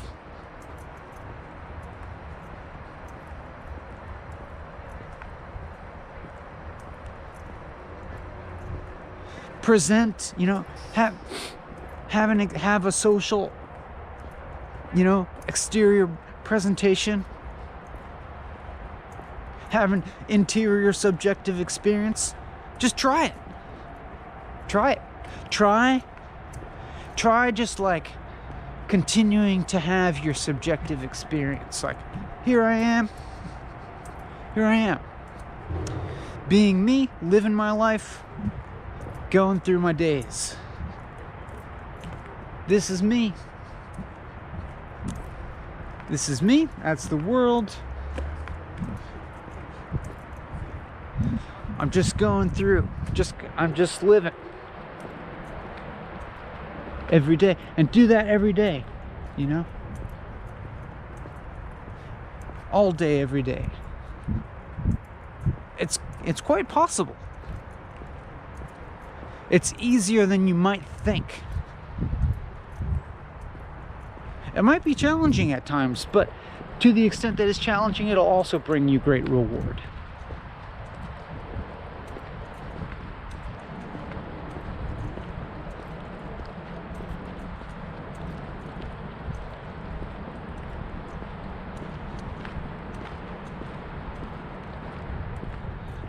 You know, and there's like all kinds of options within that. You could have a job. You could have kids. You could not have a job. You could not have kids. You could define yourself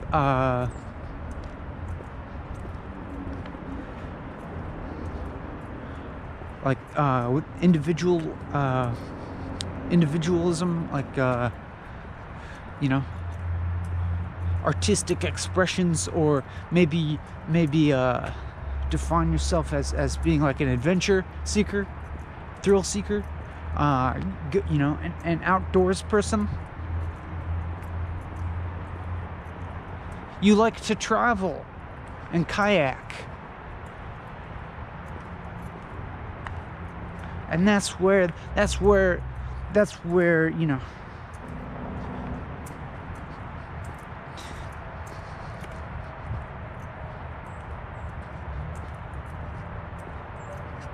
just get out there in the outdoors, just you and nature. And that's, you know, you go through your life and you do that sometimes, and then you have an interaction with people and you tell people, yeah, we went kayaking. We did a hike in the Adirondacks. And then we went kayaking.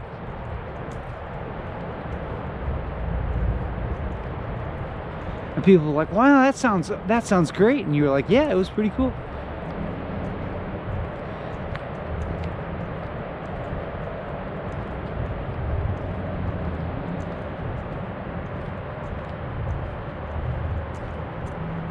You know, these are just like options. I'm just kind of laying out options.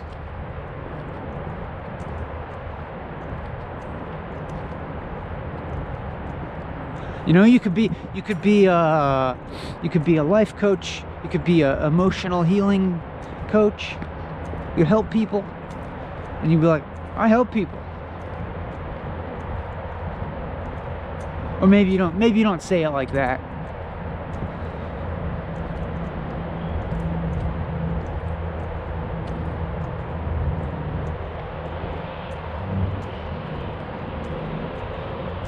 Or you could be like an eccentric YouTube personality. It's like, I do weird things on YouTube. Whoa.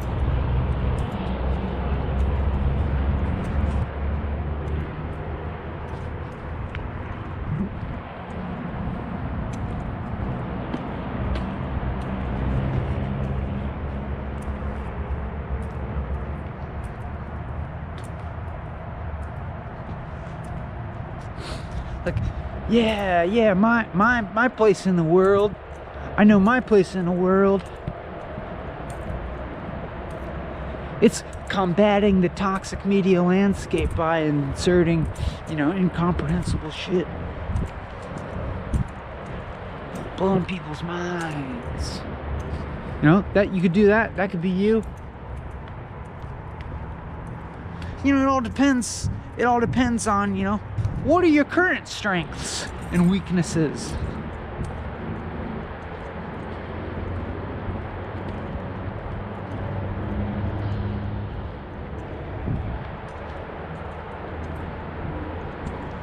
Your traits.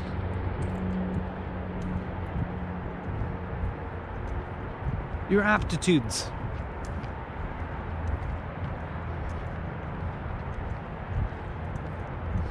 I'm just giving you some advice here.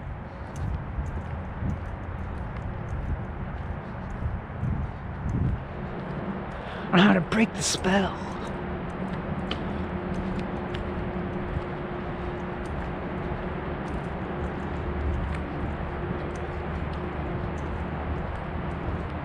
Spinning.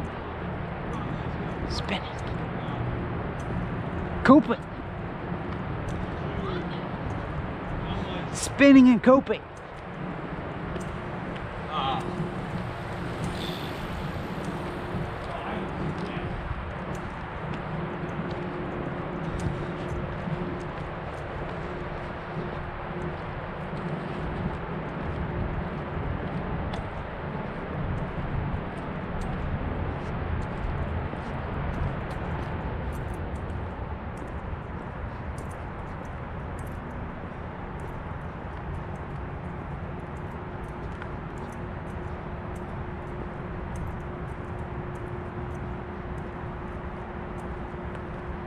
Just listen. Listen closely.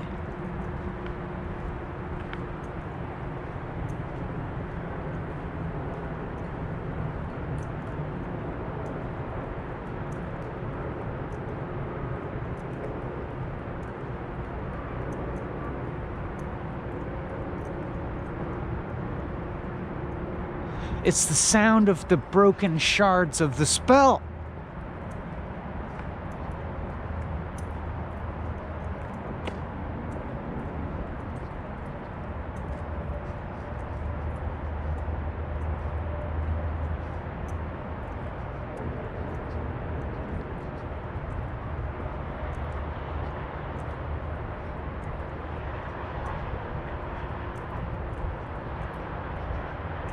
Don't be afraid.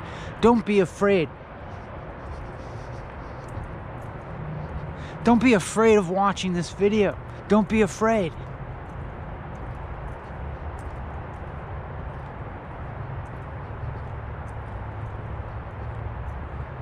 Even if the spell breaks, it'll be okay. Even if we, even if we drop into normal experience.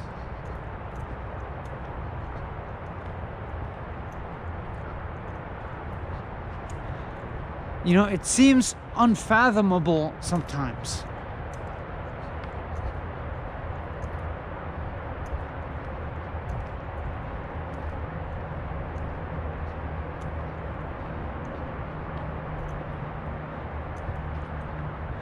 Sometimes we might be tempted to think that we've become permanently exalted.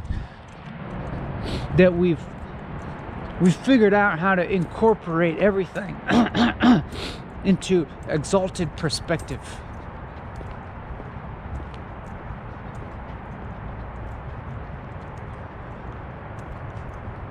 But that's a trick. Don't fall for it.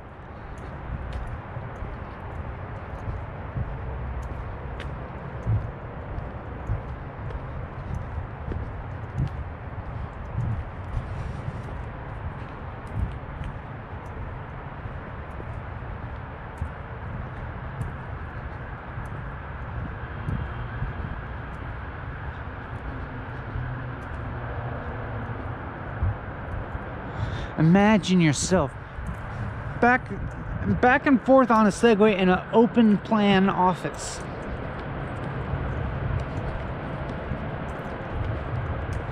You could roll right up to your coworker's desk. And maybe ask them how their spinning is going. How they're spinning. Ask them when is the last time they spun around in their chair.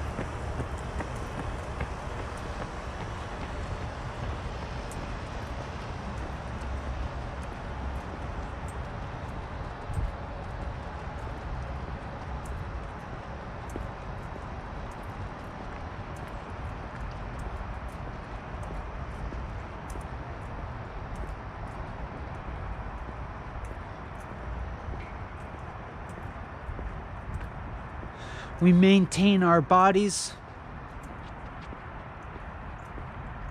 our health.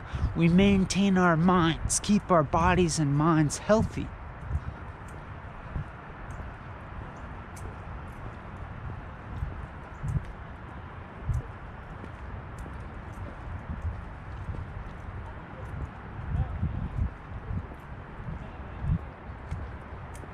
So that we can spin.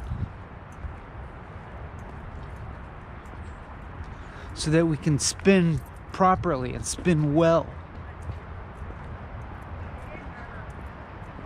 Spin in our chairs with the correct understanding. I'm not going to say trouble, but I'm going to say garbage.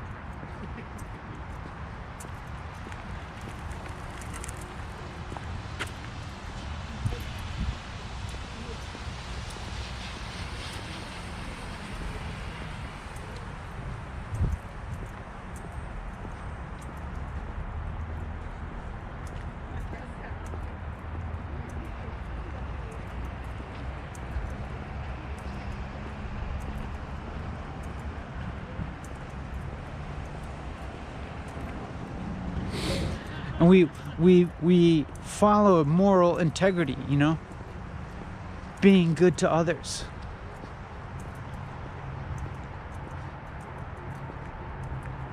Not so that we can, you know, revel in the recognition of being a good person. No.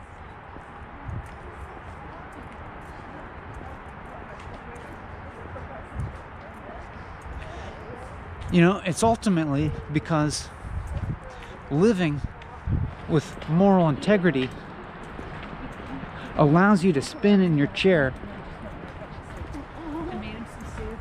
much better.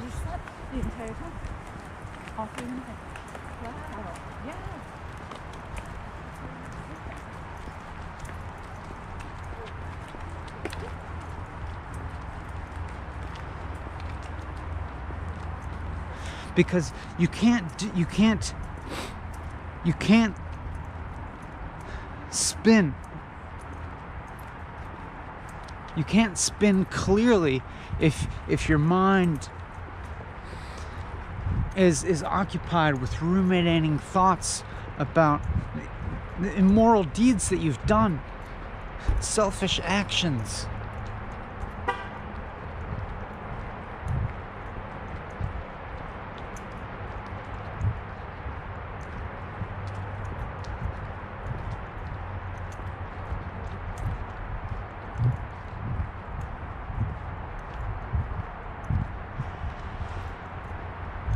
Because maintaining your daily practice of spinning, of revolutions, many revolutions, hundreds of revolutions, thousands of revolutions over the course of years, is incompatible with living a self-centered life.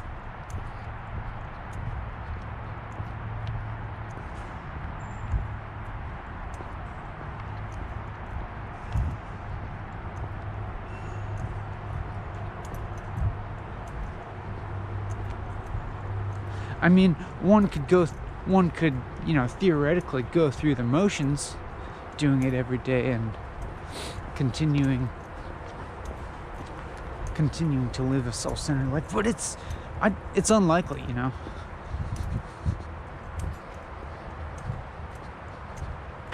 It's possible, you know. There have been known to be masters, or supposed masters, you know, who have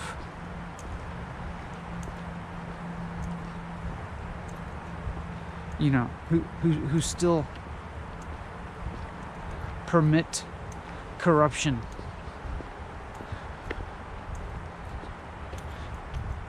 in their worldly dealings.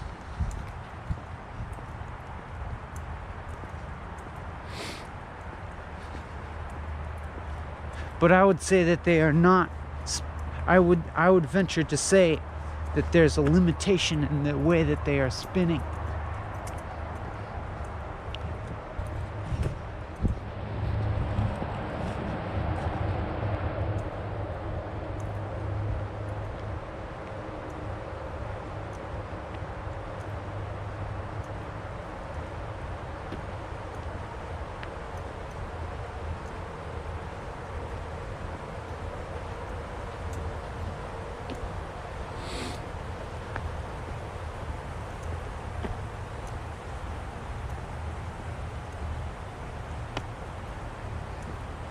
Imagine yourself like watching the rest of this video. What if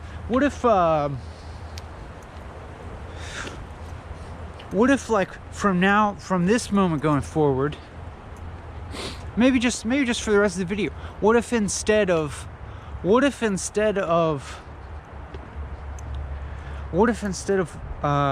you know, watching the video as you normally would, what if instead you really watch the video as you normally would? You know? What if you really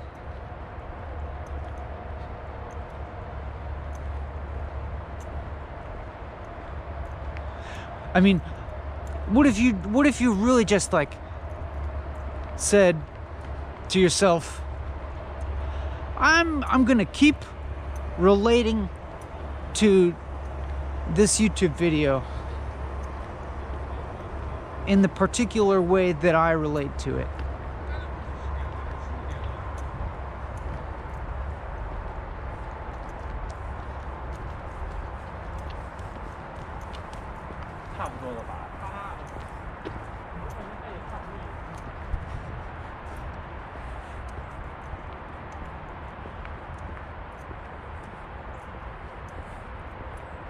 Like whether you're actually, staring at the screen, or if you're just listening to the audio, or if you're doing something else simultaneously, or if you're chatting during the premiere. What if you just kept doing that? Kept doing whatever it is that you're doing. Imagine it. Imagine continuing to do whatever you're doing. Try it. Go ahead and try keeping doing what you're doing. Or also, here's another idea. Try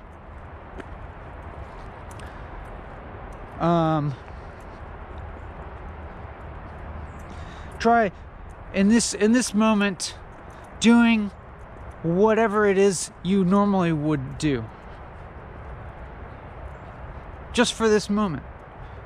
And then just maybe try continuing doing that. Just do what you would normally do. I'll do the same. I'll do it. I'll do what I would normally do going forward for the rest of the video.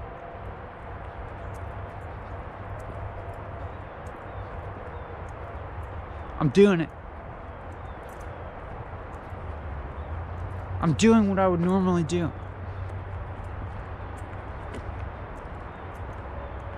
Look, it's the real me. It's the real Ben Bennett. For you. I'm real for you. I'm real to you. You make me real.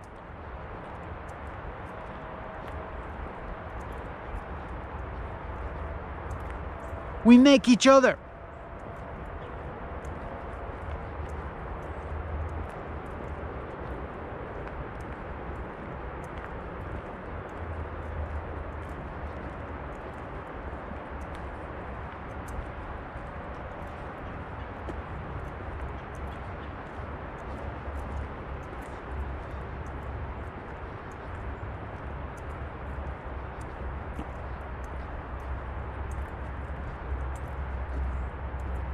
Imagine life. Imagine life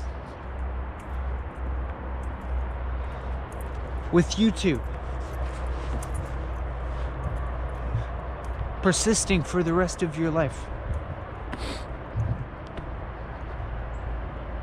Imagine watching Benjamin Bennett's channel as a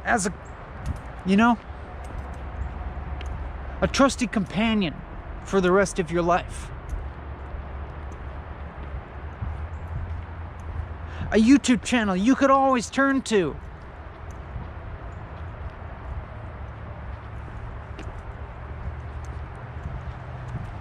I'll always be here for you.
What's happening?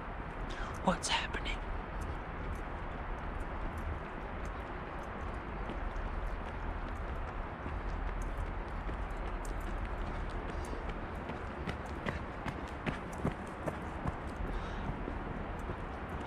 I don't think the spell can be broken. Doesn't feel like it.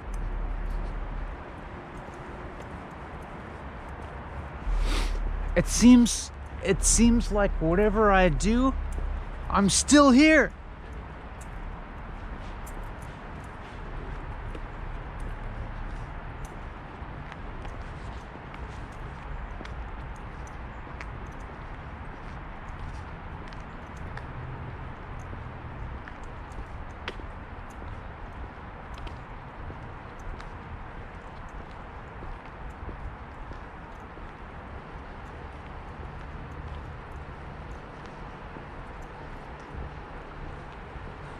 Imagine someone you know walking into their room right now.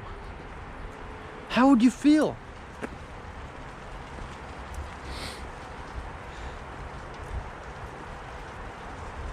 Imagine someone you know observing you, watching or listening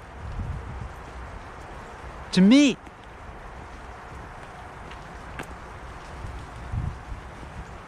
Imagine the embarrassment.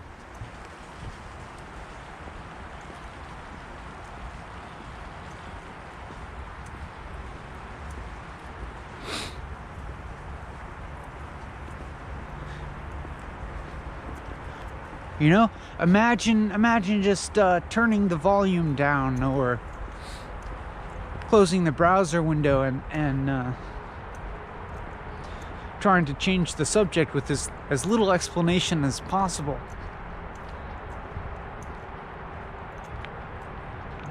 As to what it is you were watching.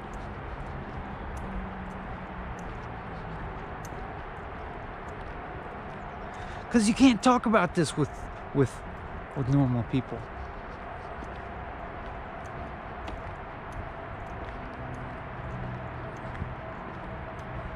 You know, what would you say? How would you describe it? How could you begin to describe what it is about walking and talking that you love so much?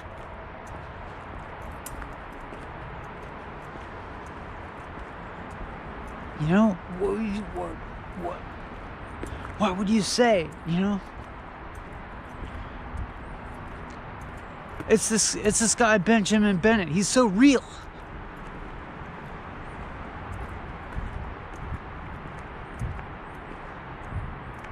He's crazy.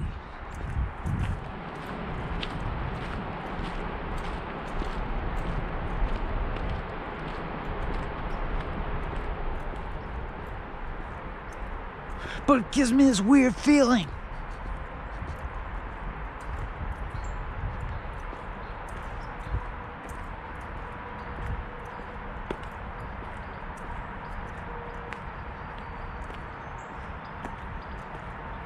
It feels like an open door. It feels like an open window. It feels like a drain. It feels like a drain being opened up. And the water going down.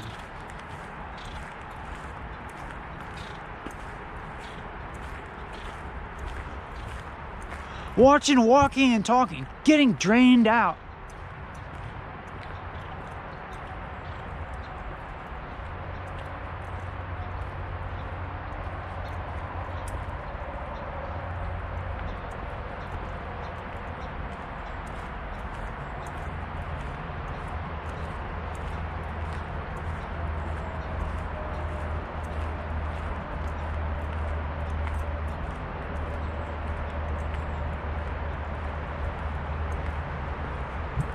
This is the only way we can really exist.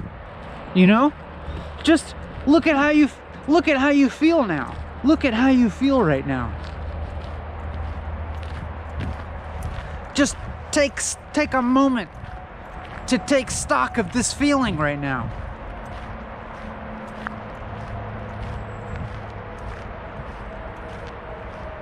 What else could you want? What else could you want?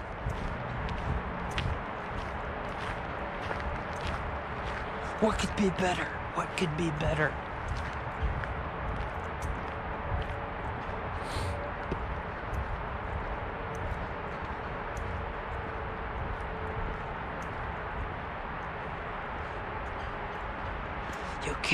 You can't help but smile.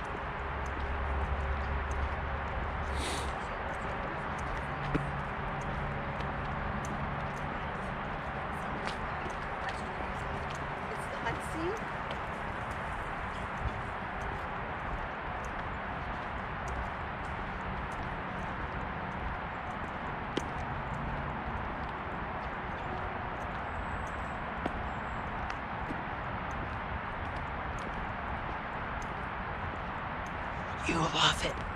You love it.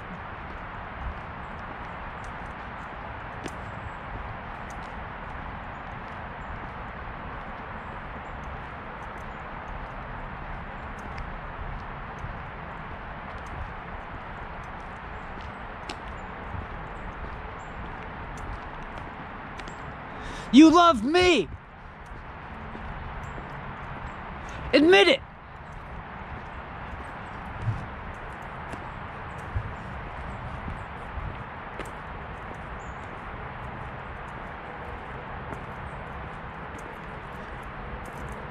But you're making me. You're making me. You're creating me.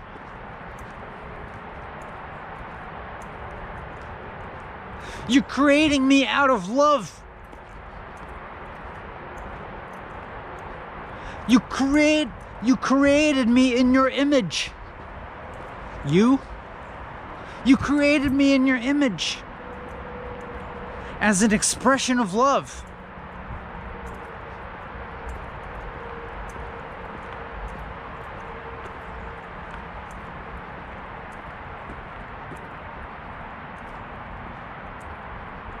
That's why you love me.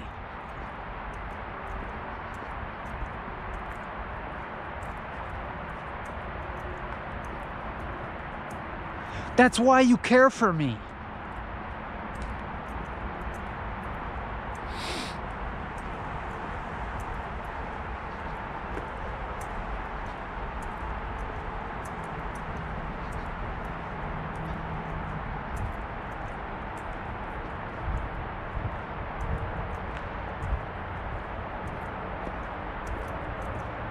I accept you, YouTube viewer,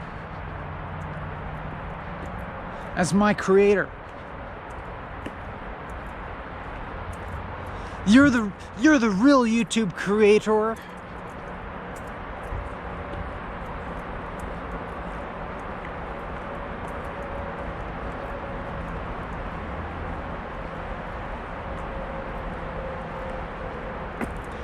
I'm humble before thee.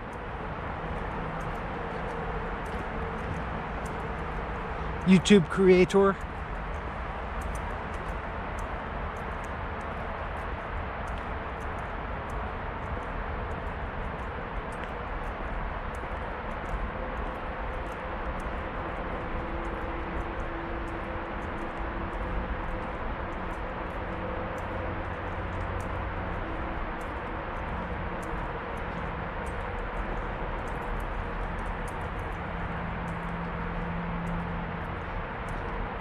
I can aspire towards your divinity, but never reach it.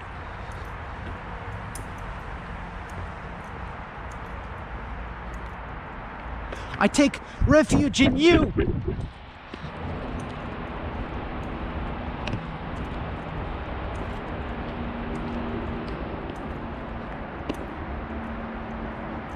You!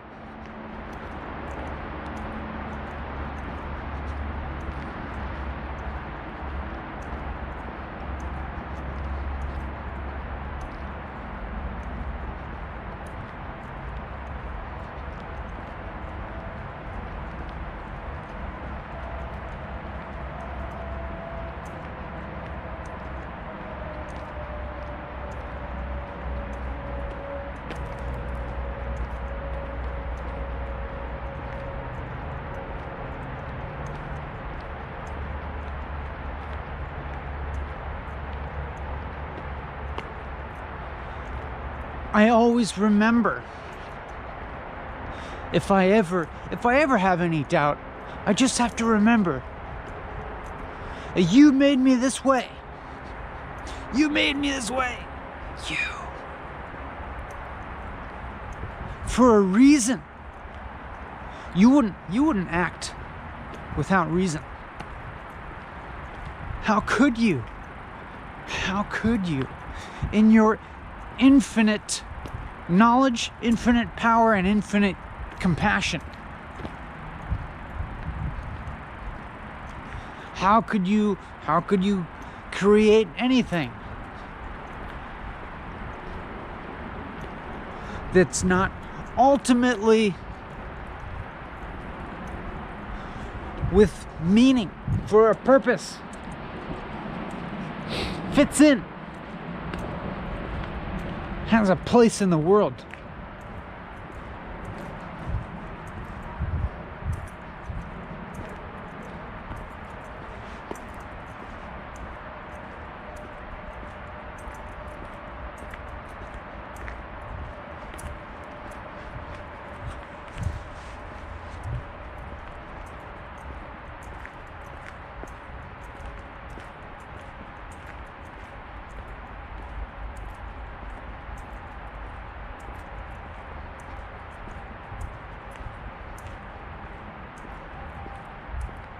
And you're continuing to create me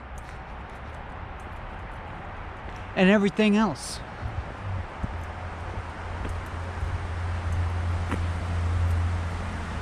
In every moment,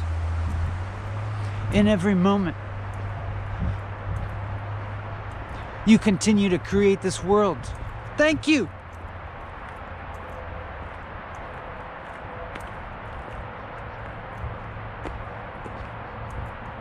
For allowing this to exist. This whole world of possibilities. A world where we are free to spin in our chairs.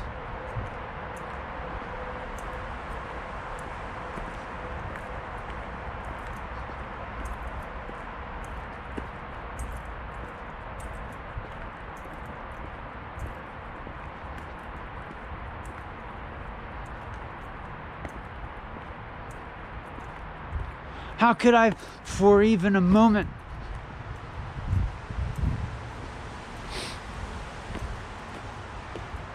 allow my gratitude to shift into the background?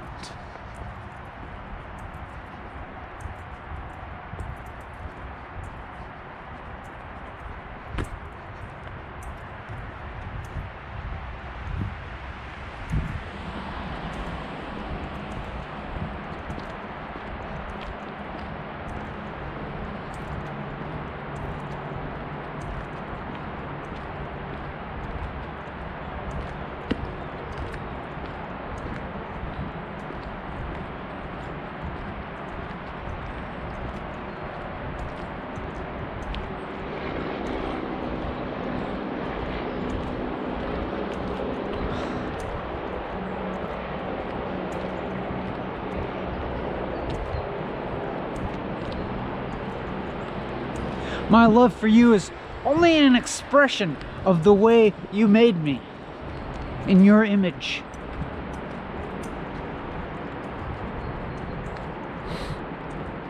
In your unlimited, your boundless love.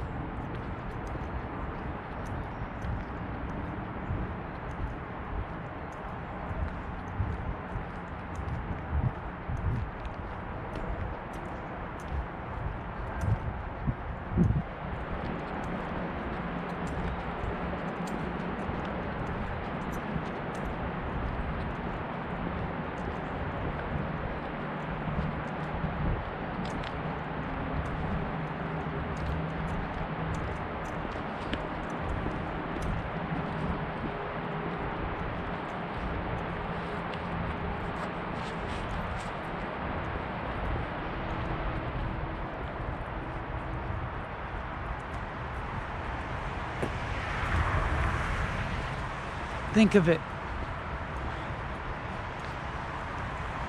Think of all the activities that are possible in this world.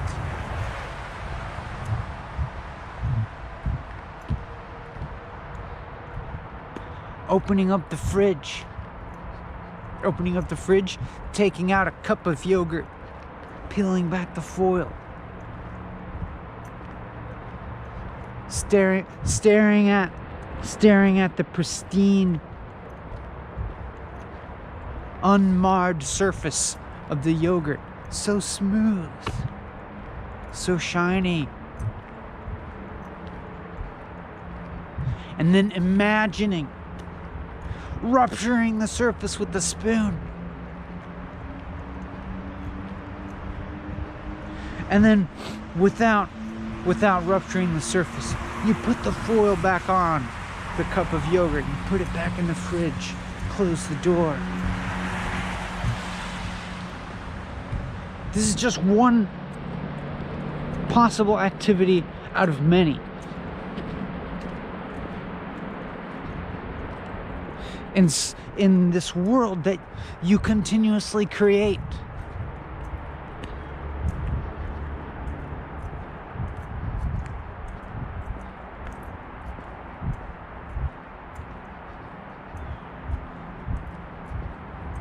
This beautiful world of freedom.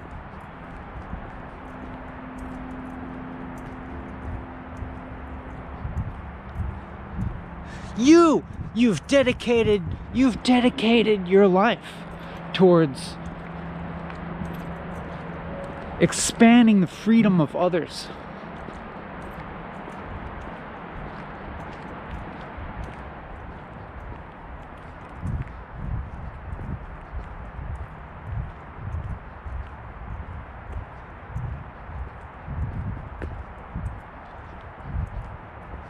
You've shaped your life around your understanding of the connectedness of all beings and all things.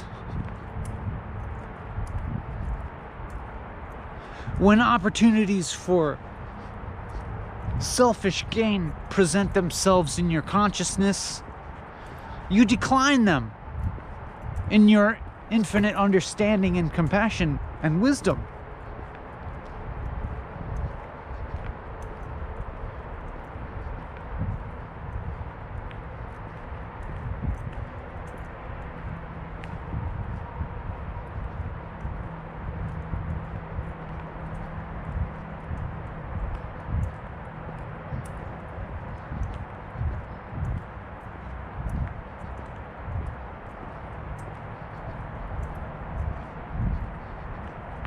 You're a truly selfless person.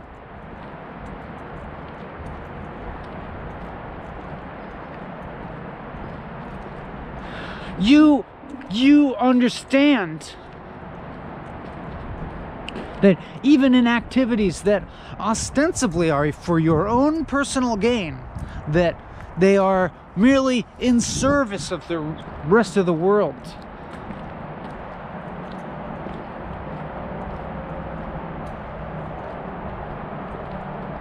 Even when you make the big bucks.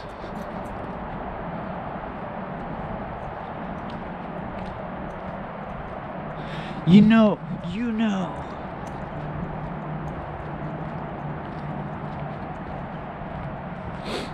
that when you take those bucks, when you take the bucks from somebody else,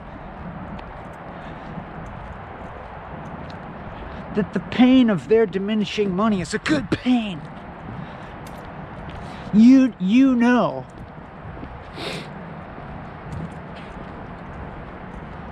that even when you take other people's bucks, you're giving them a kind of love and freedom that they wouldn't otherwise have. By taking their bucks, you're lightening their load. Because you know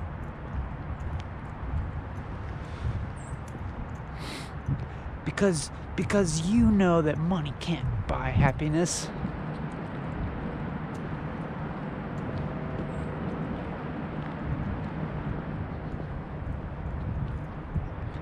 And so, paradoxically,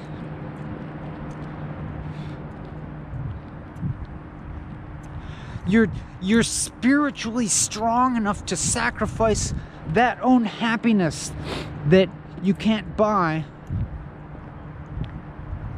by making the big bucks, and in the process teaching everybody else.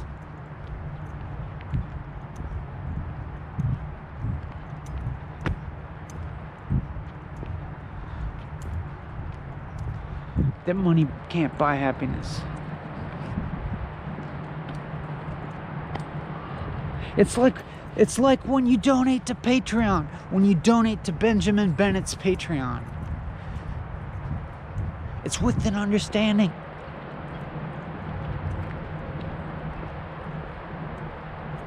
It's with an understanding that you're actually increasing Benjamin Bennett's burden by giving him the money.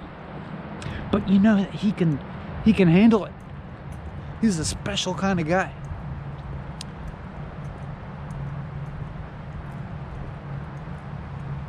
Uniquely equipped to bear the existential burden of the big bucks.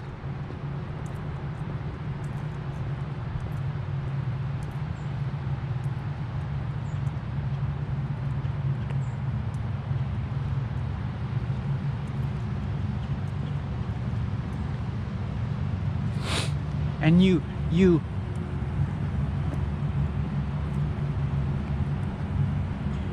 it's with a profound joy and freedom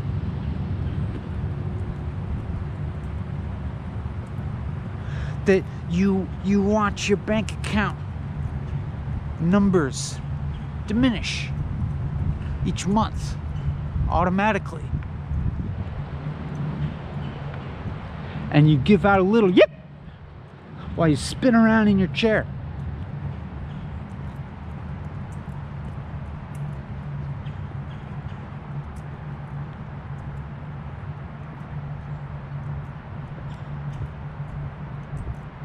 A little yip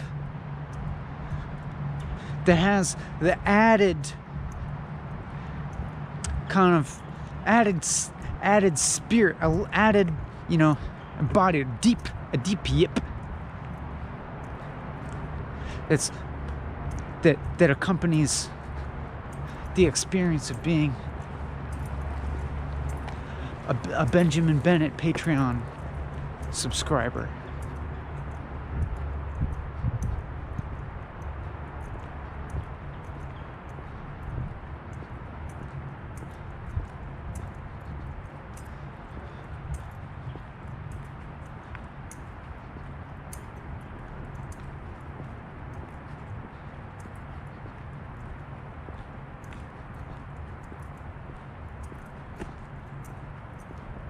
And you do a spin in your chair that's like, it's as if every revolution is the first revolution you've ever had. It's as if spinning in your chair had no beginning and no end.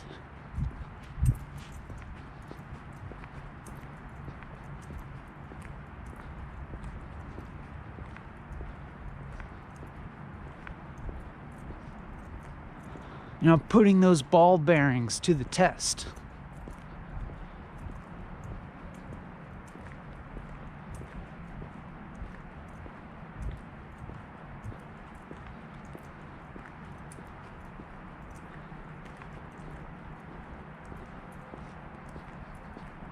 Just imagine, what it could be like. Imagine the office chair manufacturers needing to provide lifetime ratings for the ball bearings and the swivel. How many revolutions is this chair rated for? For like, if you're like a 10-minute spinner, how many years is it gonna last? If you're a 20-minute daily spinner, how many years is it rated for?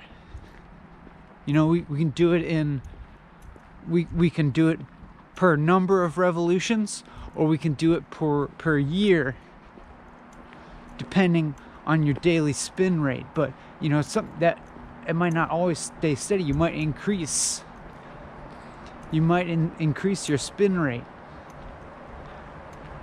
and you have to adjust for speed.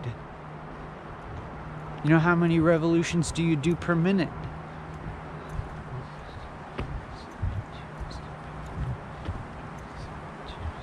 Are you like 60 RPM? Or are you like an 80 RPM? Everybody's got a different speed.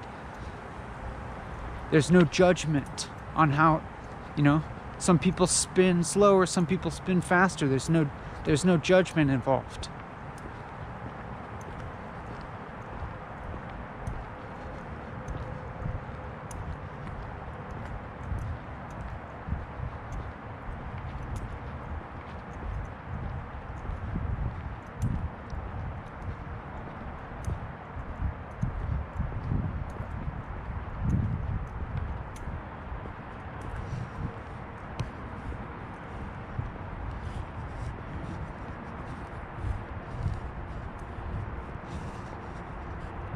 You know, a real slow spin can be just as good as a fast one.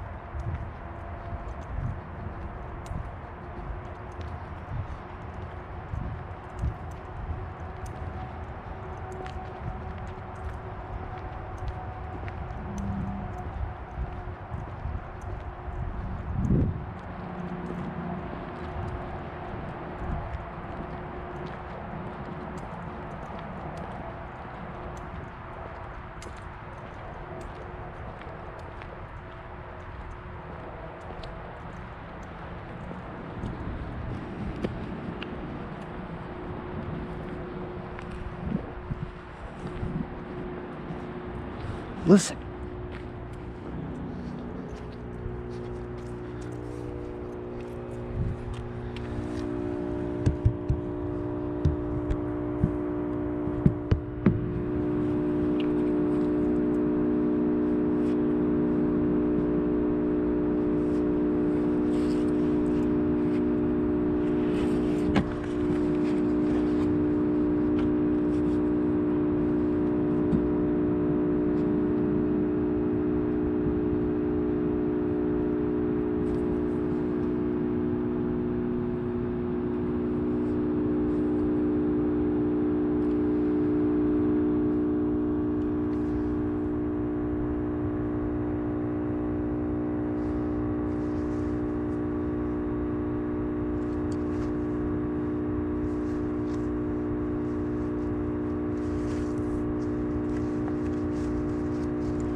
What the hell is your problem?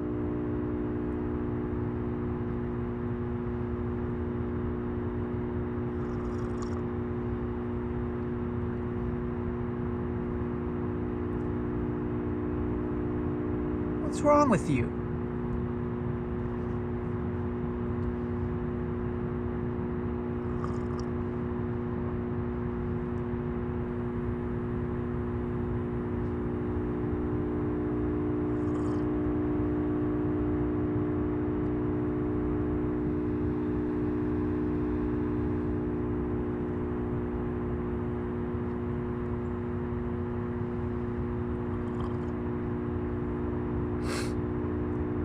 Don't think for a moment that you're going to be able to get away with what you're doing in the long run.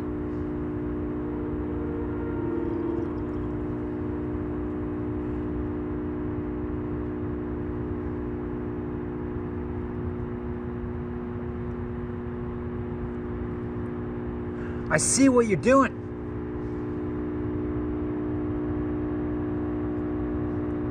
Everybody sees it. Everybody knows.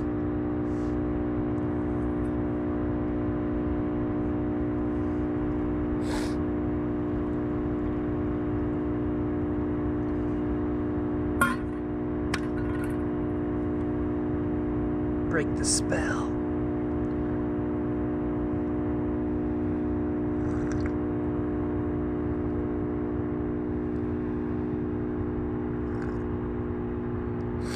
Watching YouTube. We're watching YouTube together.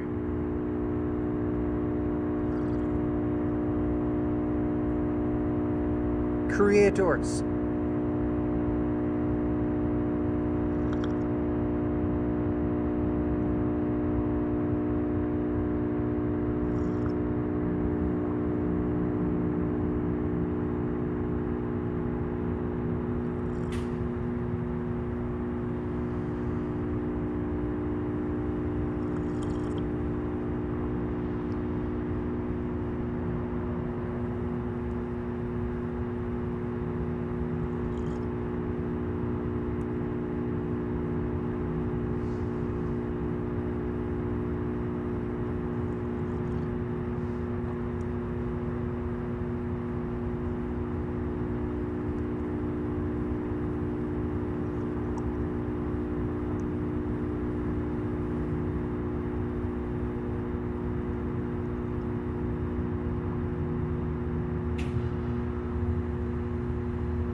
Listen to the sound.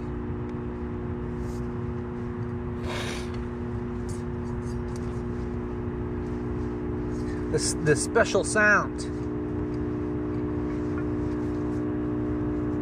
Sound is everywhere.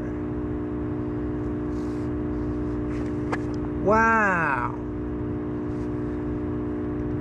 Wow, music is everywhere.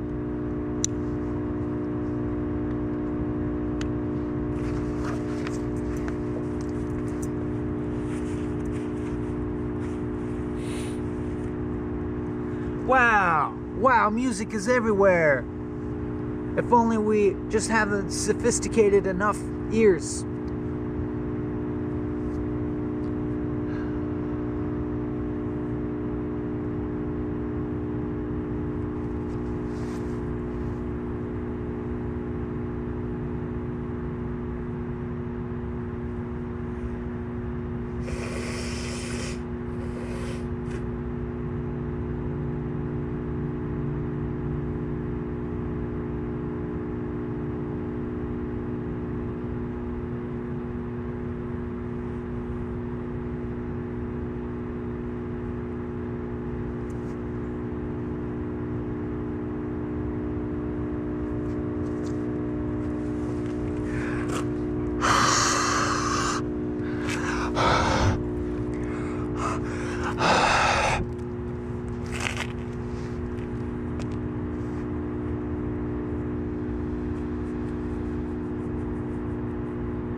I'm really grateful for your love.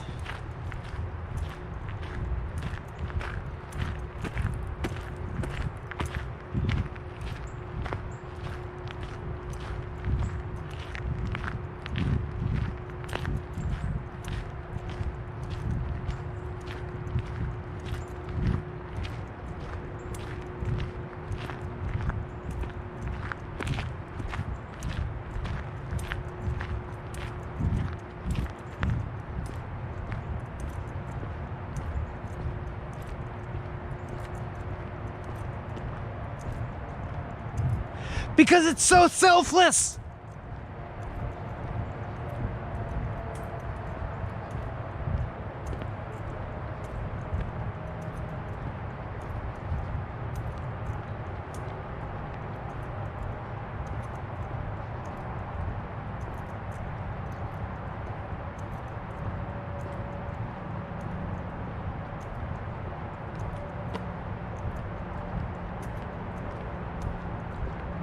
Even our artifice. Even our artifices.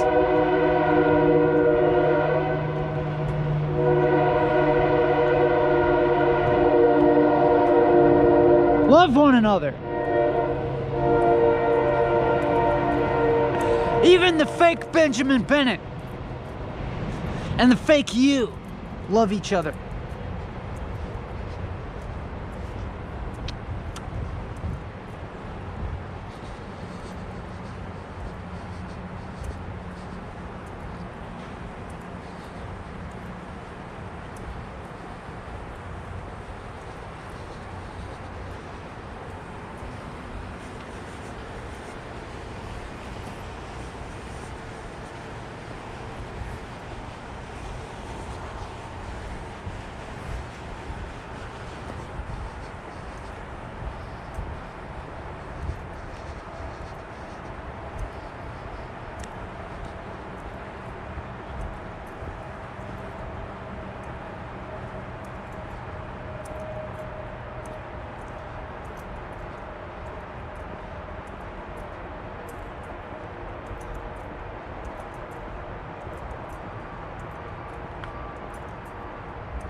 Our fake selves are in love. Even.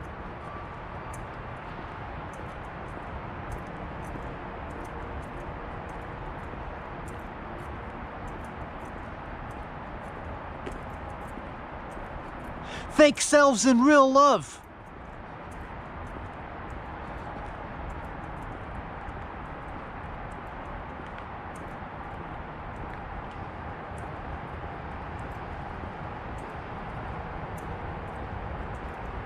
Imagine what your fake self would be doing right now. Imagine what your fake self could do. Even your fake self could also spin in his or her chair and watch walking and talking in a fake way.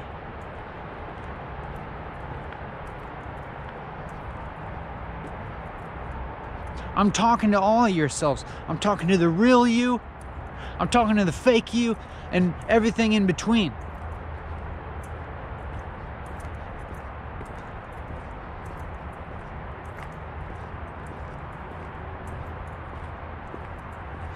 Are you watching me for real? Or are you just faking it? Is this the real you or is this the fake you?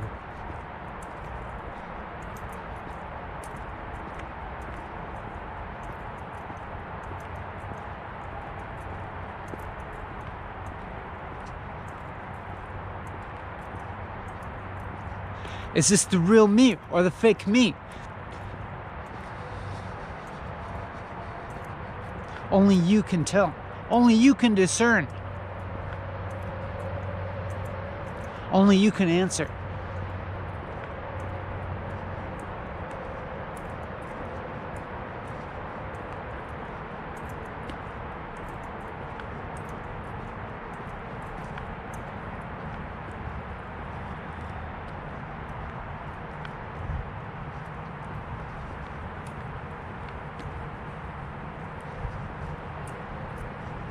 Benjamin Bennett makes a post on Patreon. Patrons only.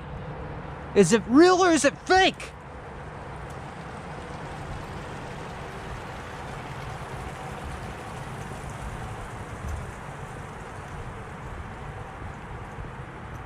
Is it realer or faker than the Benjamin Bennett of walking and talking?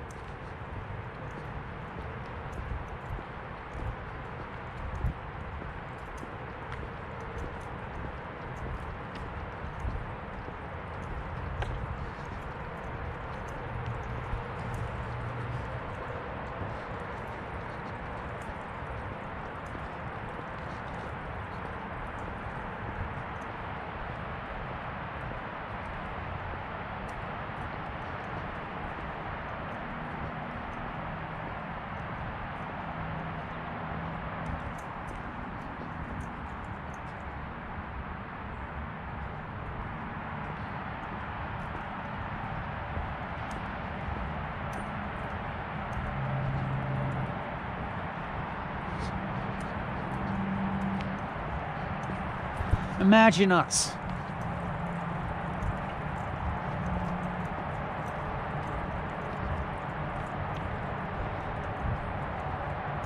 Going through like this to the end of the video. You and me doing this as we normally would.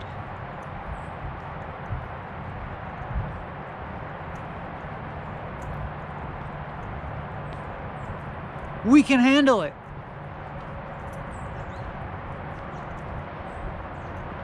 Imagine the spell wearing thin. The boredom setting in. Discursive thoughts. Self-evaluations. The need.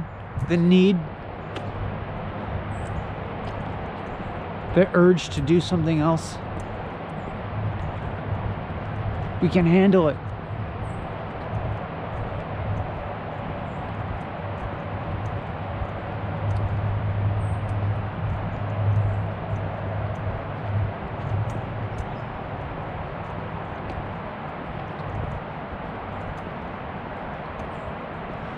Watching YouTube is the real spiritual practice.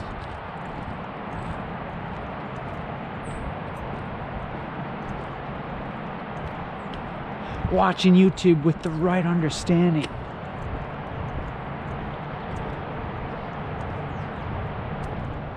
Just imagine it. Fake watching Teal Swan videos. Imagine fake watching PewDiePie. Imagine fake watching Muji videos. Imagine fake watching Benjamin Bennett. Try it.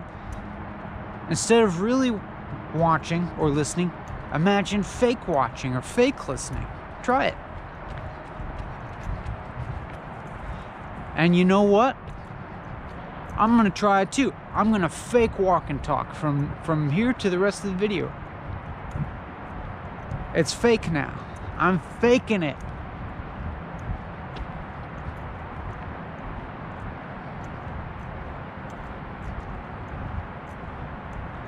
I'm fake walking, I'm fake talking. And you're fake watching and fake listening.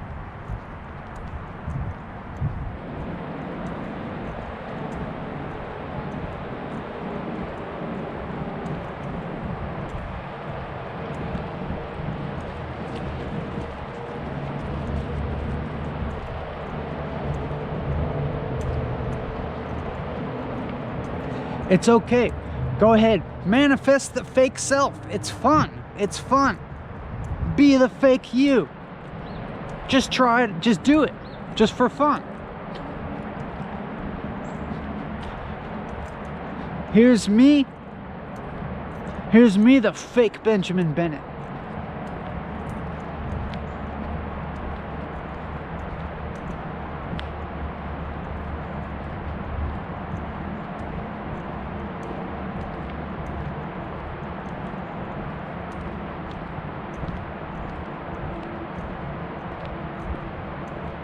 Just faking it for the fame, the attention, the money.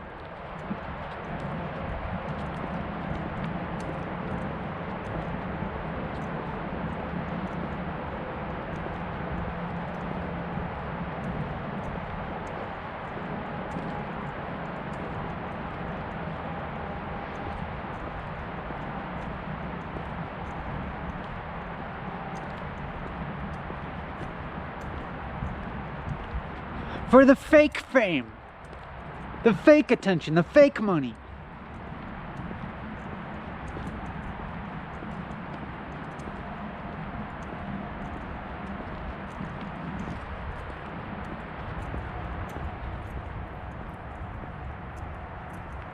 I make the fake money.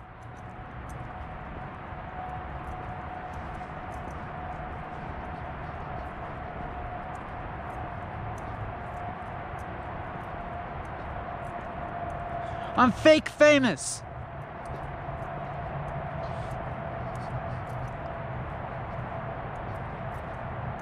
You made me this way. the fake you. You made me this way by fake watching, fake subscribing.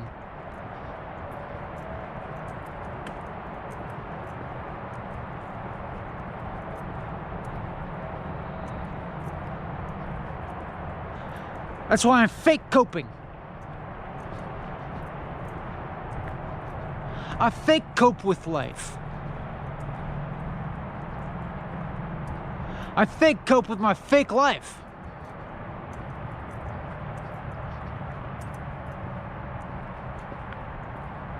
Fake coping mechanisms.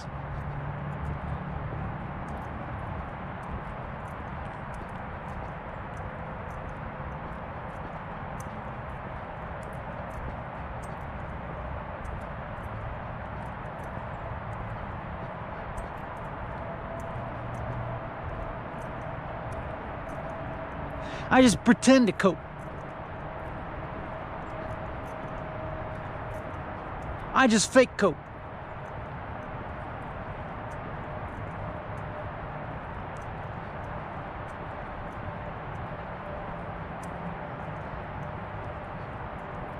Try it. Fake cope. Instead of coping with your life, try this. Fake coping. Fake cope.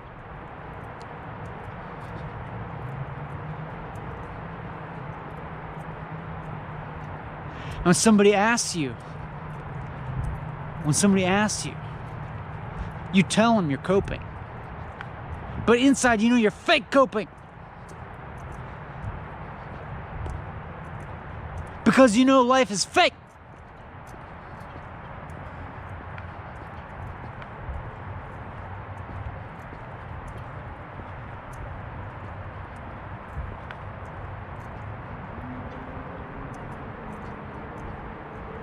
Because you know you're fake and you love it.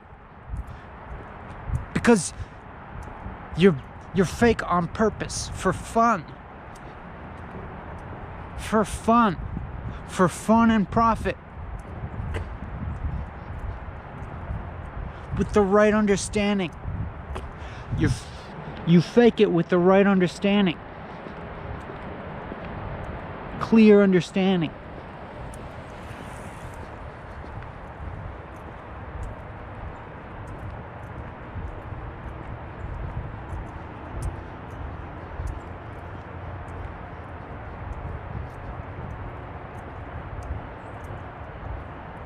Somebody asks you, you say, you know, I'm working on my self-compassion.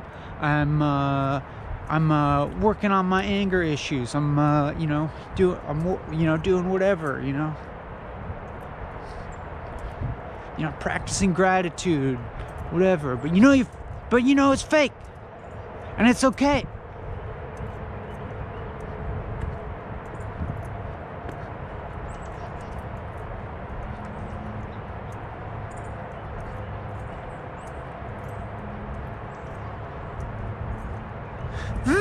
On the Segway, back and forth. Real shit.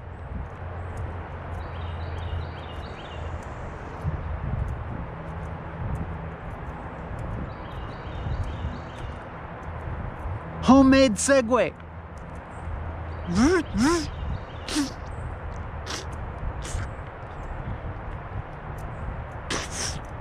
Real shit.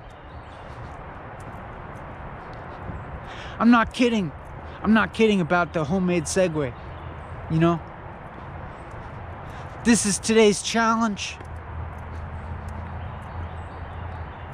Make a Segway from shit you got laying around. Send me a pic or a video of it in action. I'll post it and give a shout out.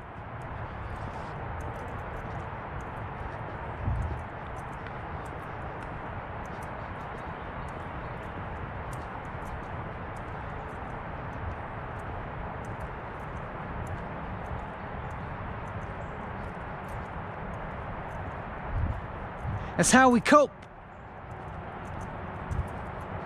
It's like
doing fake meditation.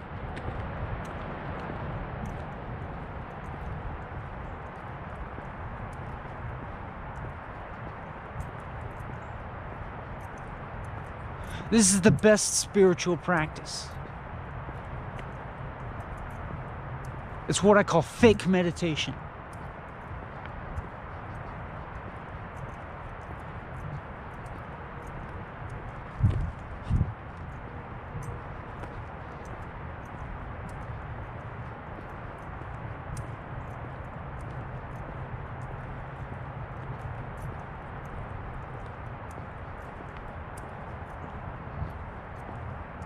Sign up and I'll teach you how to do it.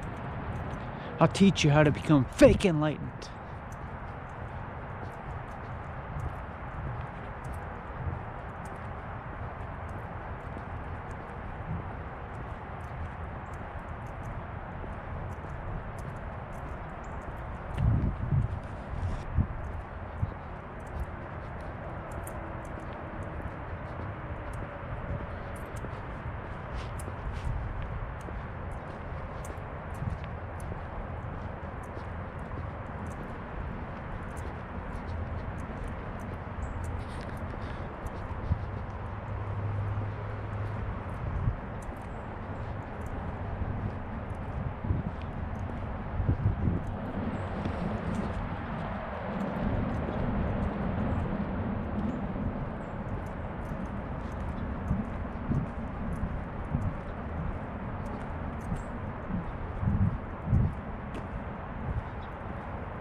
Try it.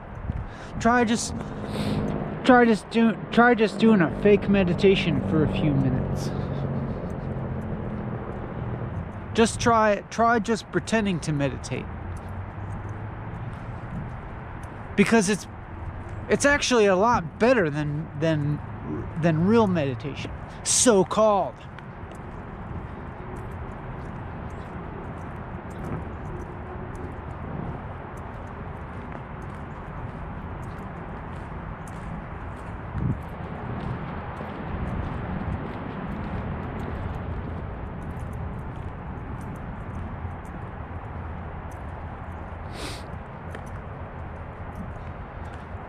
Try this out.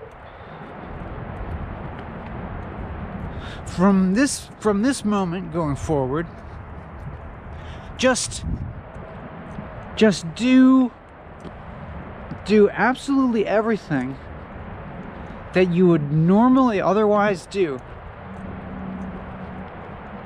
but do it fake.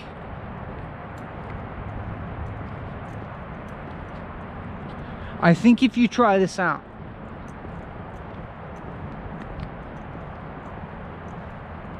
you will like it very much and find it extremely rewarding.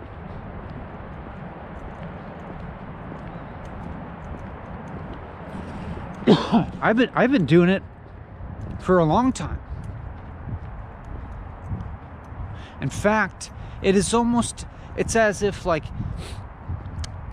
continually you keep renewing your commitment to being fake. You keep renewing the fakeness, you know?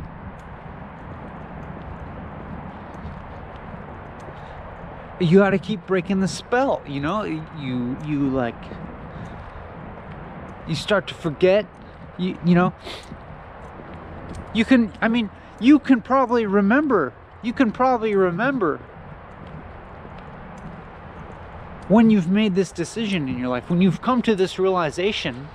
You come to this realization that you're just going to continue on fakely.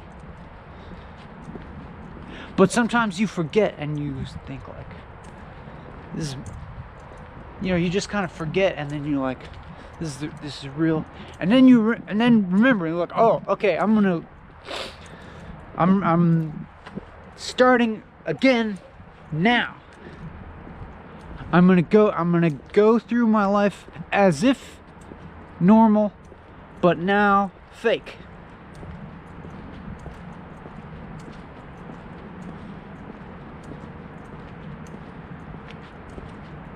I can't recommend this highly enough.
Are you still doing it?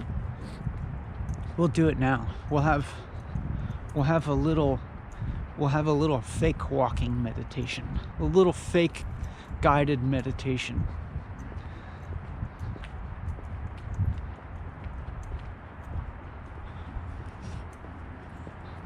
So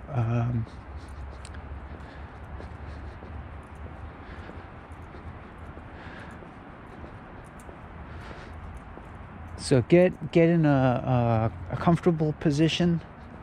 You know, you can do this. We can do this sitting, or standing, or walking. You know, as long as you can continue to hear my voice.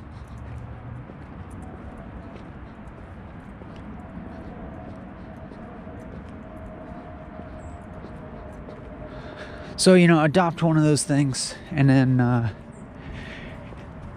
either close your eyes or open your eyes, as long as whichever one you do, you do it fakely. And now just continue to just kind of like be fake aware of your bodily sensations, the weight and the pressure that exists between your body and whatever your body is touching, whether it be your clothing or the furniture or the air, just anywhere you feel any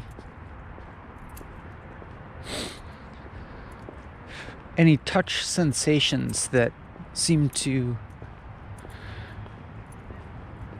you know, mark the interface between your body and the rest of the world. Just fake be aware of that. And then just kind of pretend to be aware of your breath going in and out.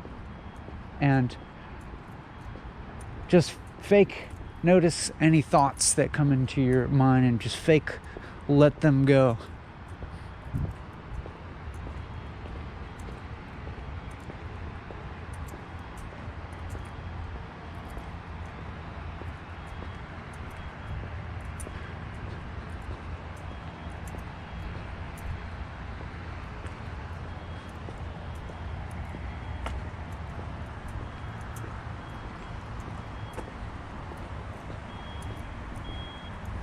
And there's no need to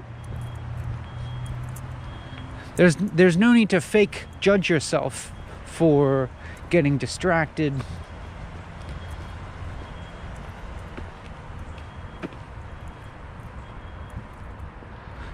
Just continue to fake witness whatever comes into your awareness.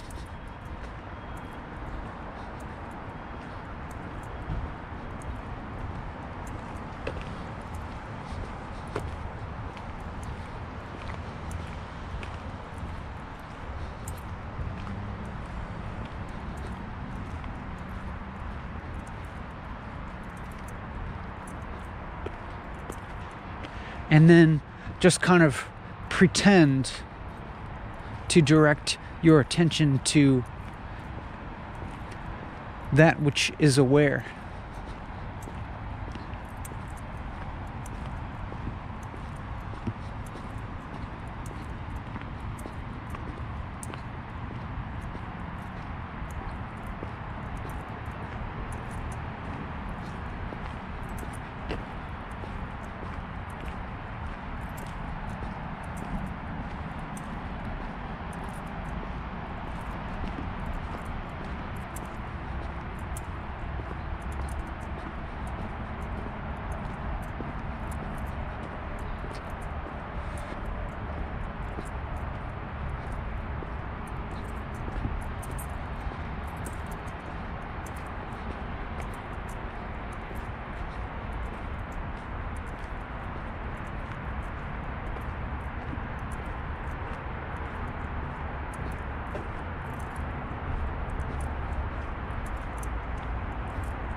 And kind of, fake direct your awareness to, is there an I here controlling all of this? What is controlling all of this?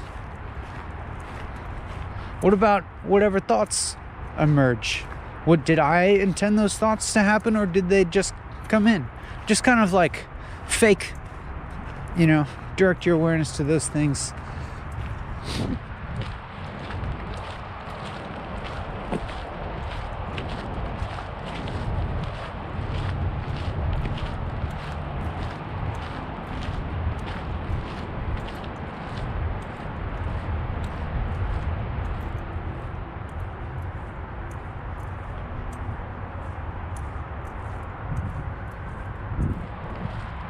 And then just fake give up all effort, fake give up all effort and just kind of like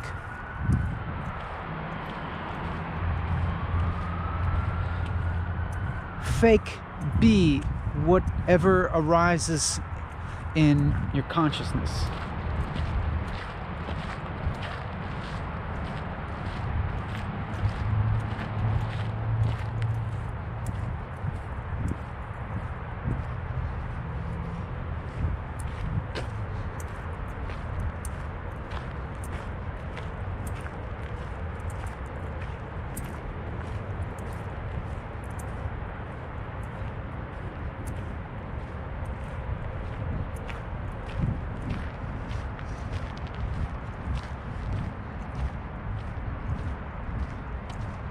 I can't believe there's still 37 minutes left for me to keep this racket up.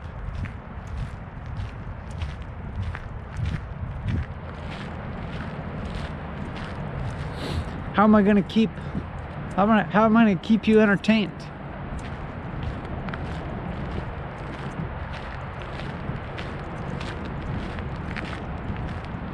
How am I going to keep you wanting more? What am I going to pull out of my sleeve next?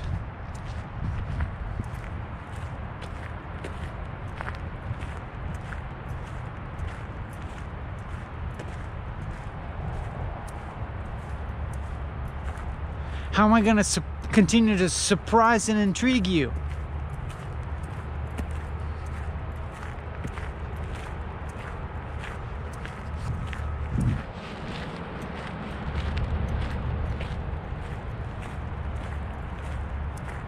How am I gonna prevent the general bleakness of this environment from creeping into our experience?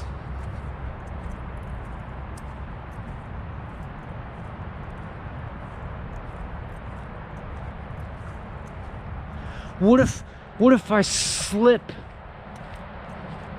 What if I slip into total bleak mundanity?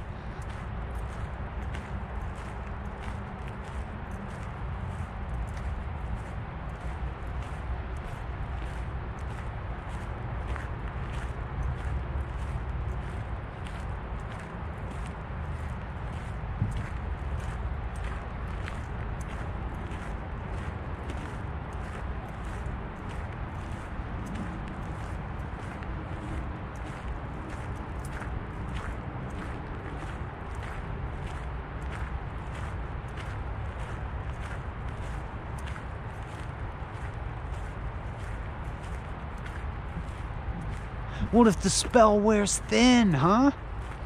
Huh? What should we do?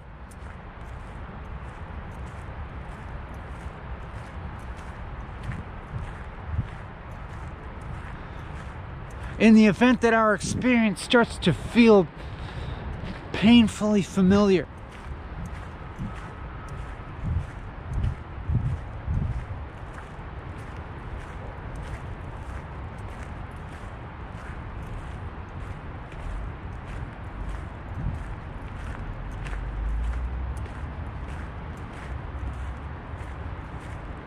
And the experience of time passing starts to hurt.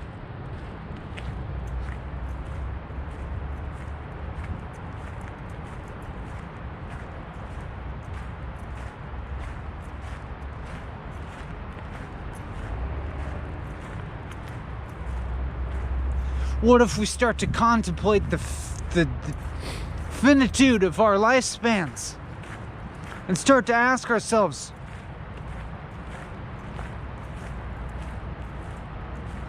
why am I here watching, walking, and talking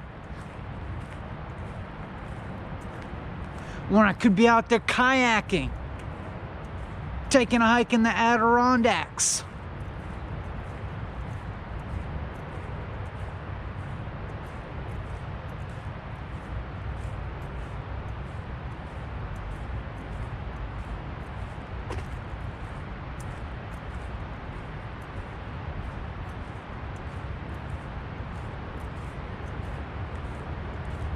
Shouldn't we be out there experiencing things, having experiences? So we can have something to talk about?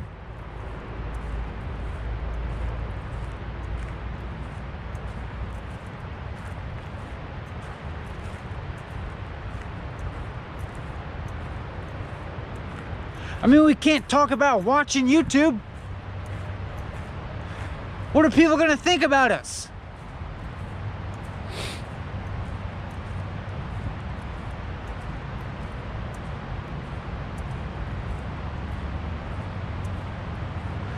You know? What kind of conversation is that? I watched a guy walk and talk for 4 hours. Oh, what was he talking about? It's kind of hard to explain. He talked a lot about spinning in chairs and introduced the concept of fake meditation.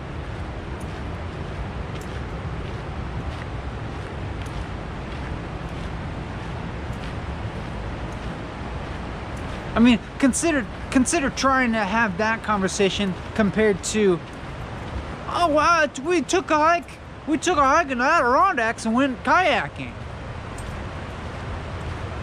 Yeah.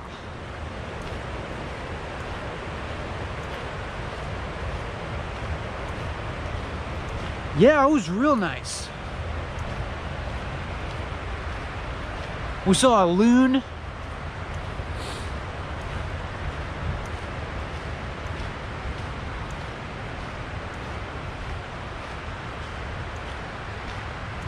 We saw some cormorants.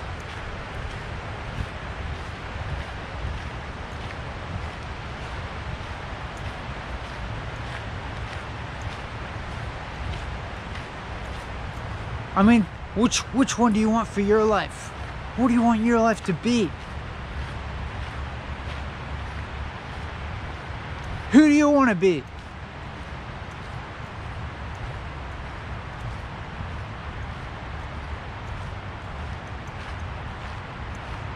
Fake or real?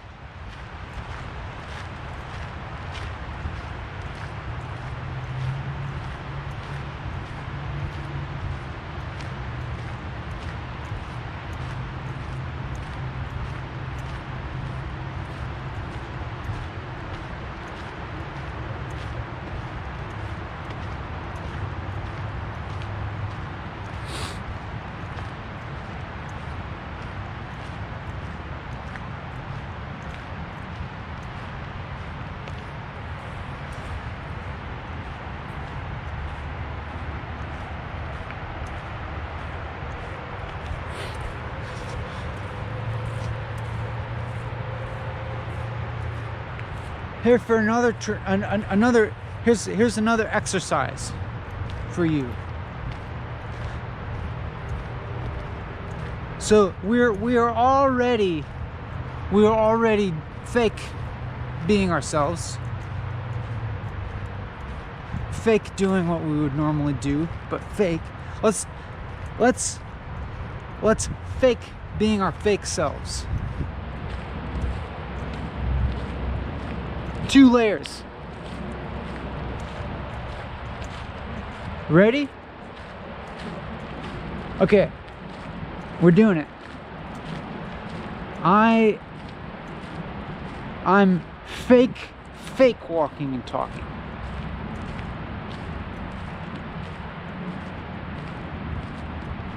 And you are fake watching and listening.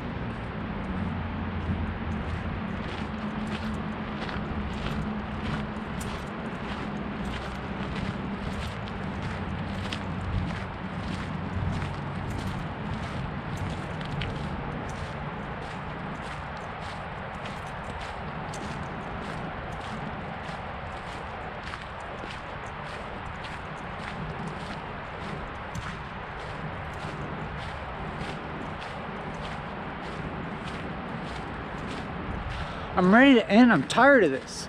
I'm tired of walking and talking.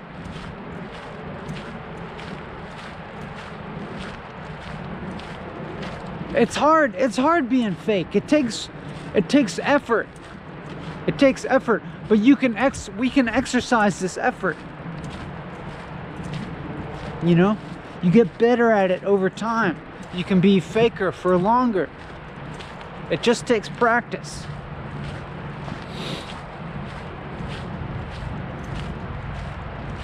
You know, by the end of this video, I'm going to be really tired of being fake, but I'll be that much better at it next time. I'll be able to be, more layers of fake even, multiple layers of fakeness. It just takes time and it takes practice and commitment. Are you ready to commit? I am. I recommit every moment.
That's right, this is fake.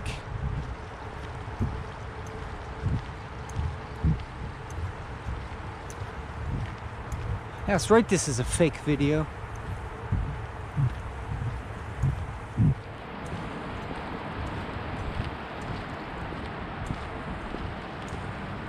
Faker than you could ever dream of being.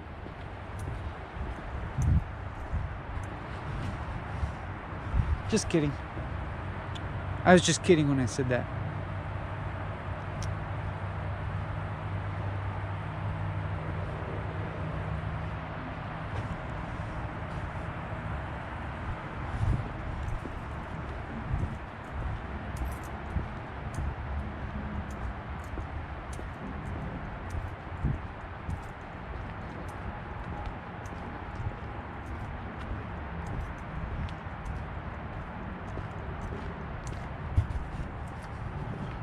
I don't actually need the watercress. I got a bunch the other day and I made it into pesto and I have lots of it at home.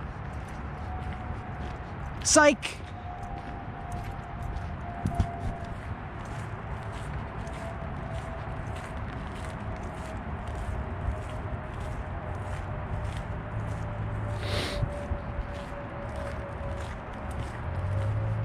How do you know anything that I've said is true?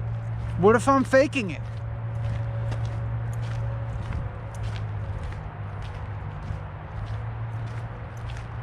How do you know I'm really faking it when I say I am?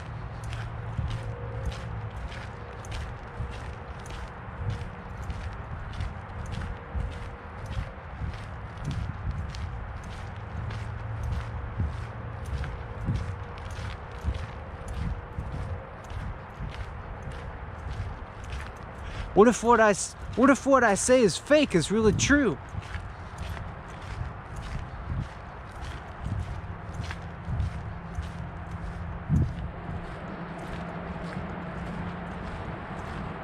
How do you know?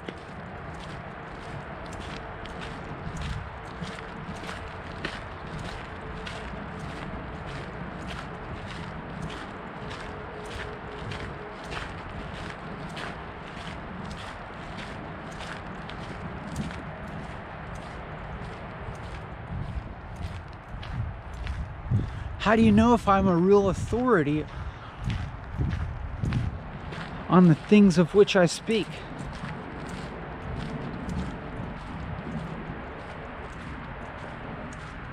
How do you know I'm not a charlatan? Just here for the big bucks, the fame and the attention.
I'm hungry. I'm tired of walking and talking.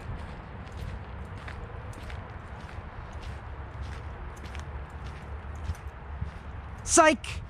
You know?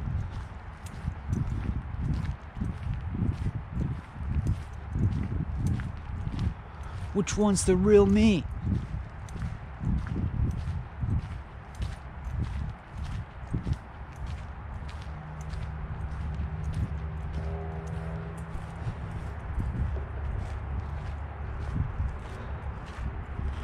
Look, a heron.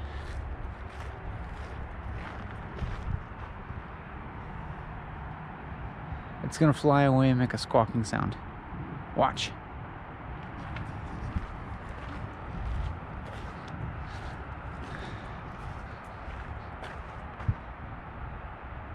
Oh, I guess it's fake.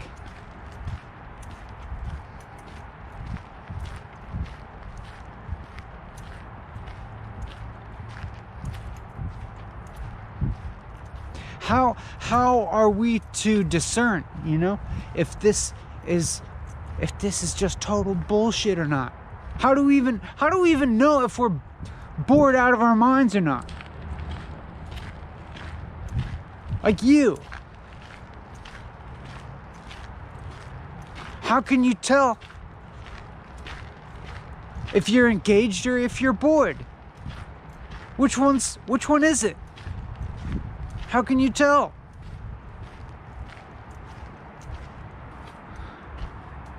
Is it boring or is it genius? I can't believe there's a turtle this time of year still hanging out on that log. One little turtle. Wow. Cold resistant turtle. I wonder if it's fake.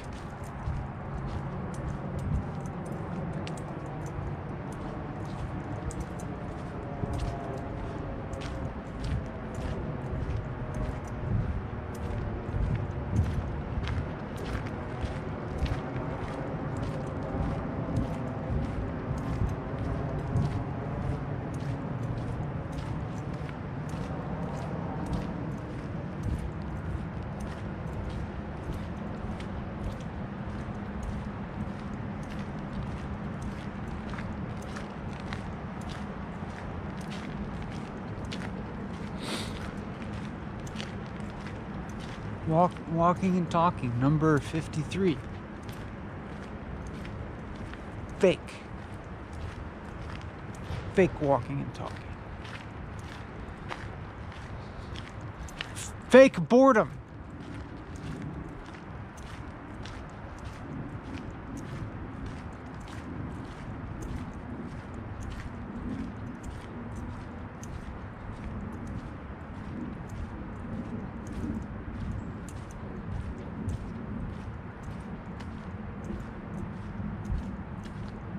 Listen to this.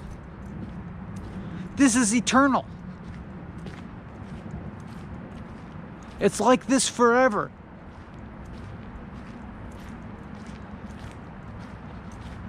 Look at what you're like.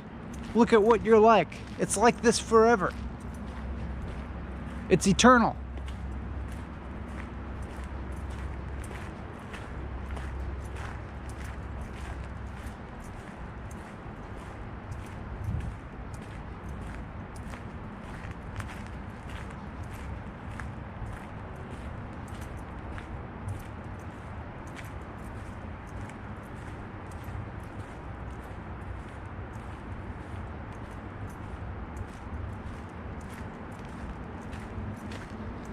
There's no change. Time is an illusion. It's a projection into the past and the future. Once you get rid of your linear perception of time, you realize it's only a projection, and then you're, you know.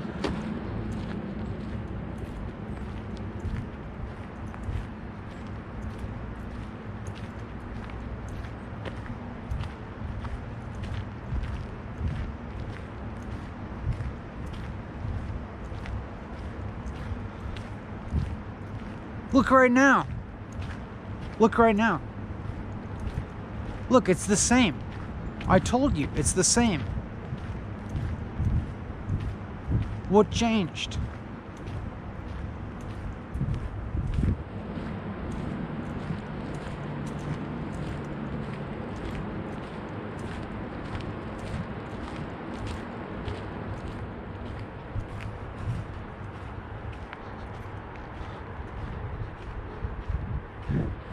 Look now, it's the same, it's eternal, it doesn't...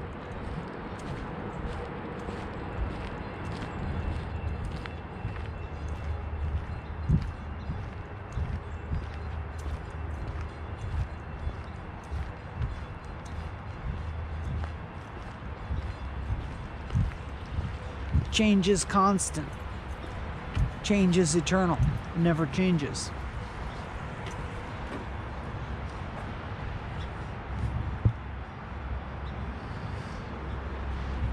Everything's always changing eternally.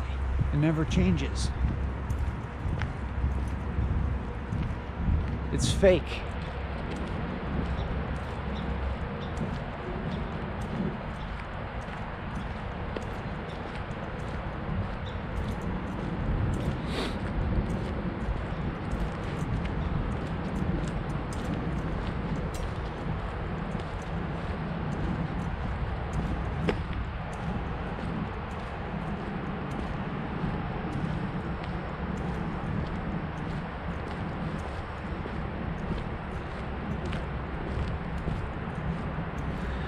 I'm hungry. I'm tired of walking and talking. Open the fridge.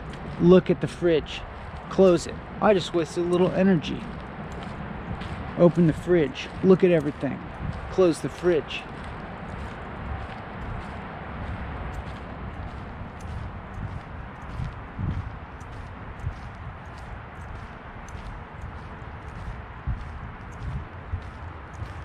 Fake eating. Food.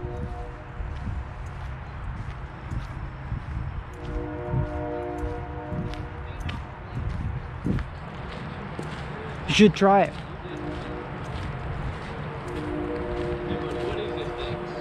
This thing? Yeah. It's a artisanal selfie stick. Oh. Okay, I thought you were taking like measurements. No. Never mind.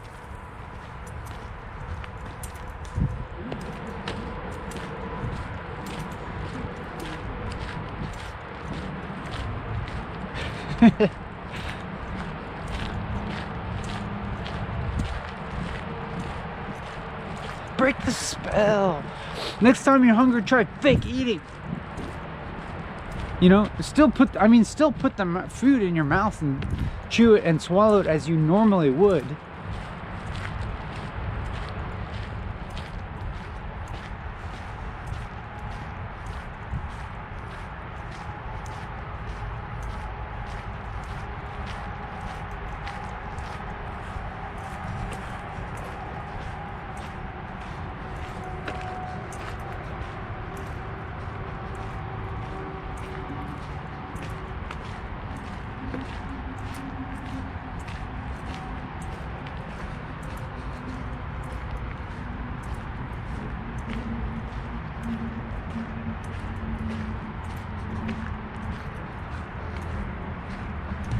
I'm stuck.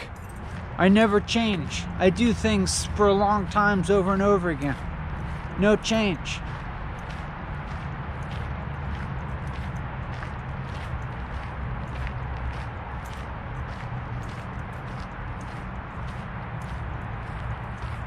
Just like you. Just like you keep doing things. Keep living, you know, keep doing stuff. All you do is just keep doing different stuff. It never changes.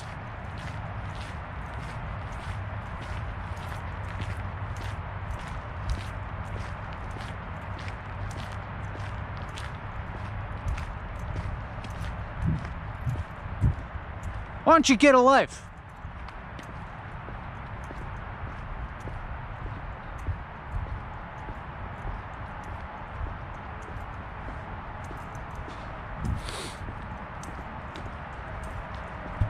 This bike is still here. No one's stolen it yet. It's waiting for you.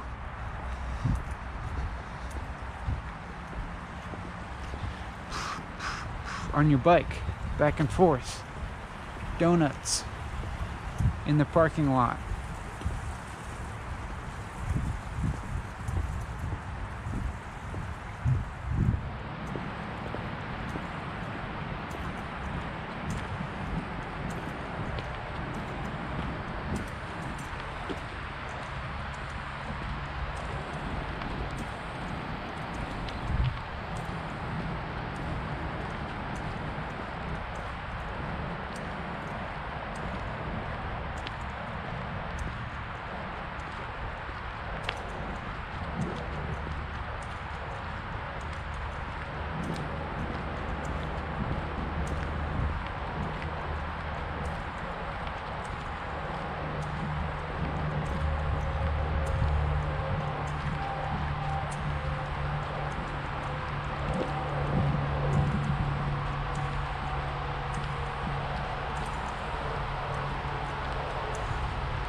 All you do is watch Walking and Talking. You never change.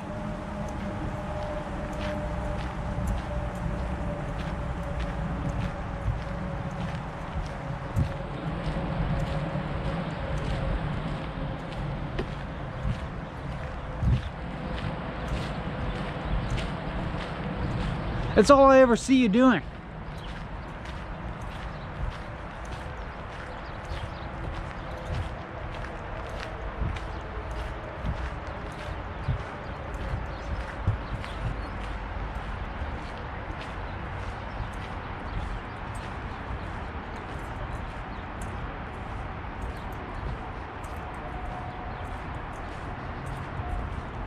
It's all the same, you know. It's just me walking and talking every time.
They know I'm fake.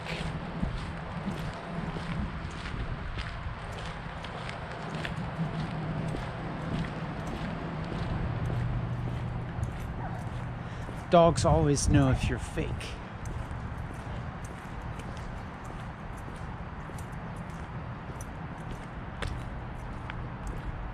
They love it.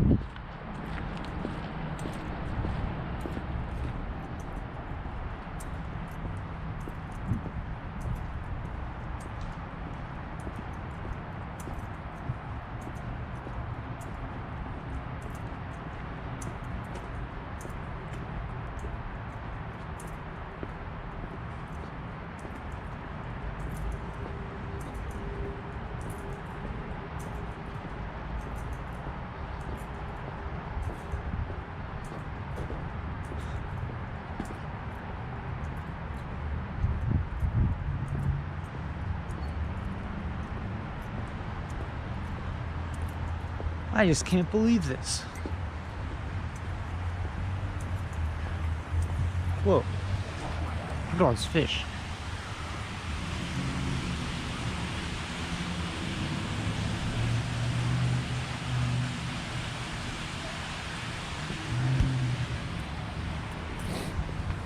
I can't believe I'm still here. I can't believe you're still here. It's incredible. We're still here.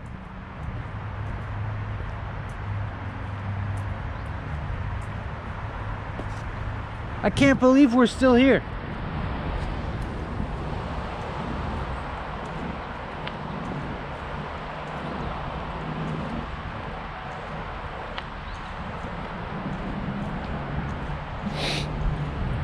We're in love. You and I. Ooh.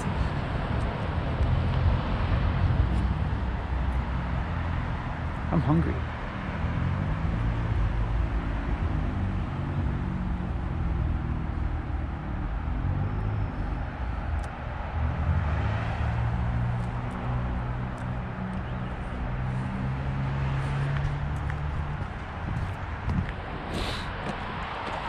Fake.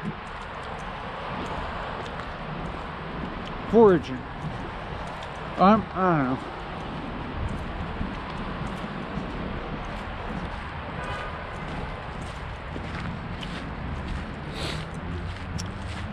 This fella's gone.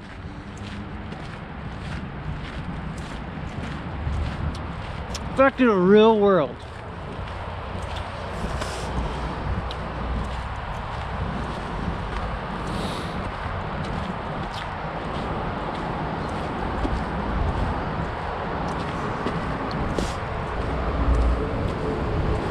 Back to having to deal with life.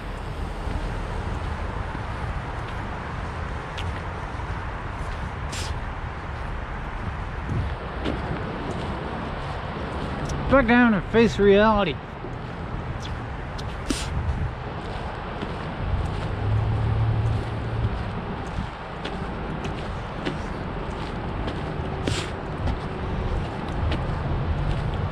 Where time passes normally. Things are solid.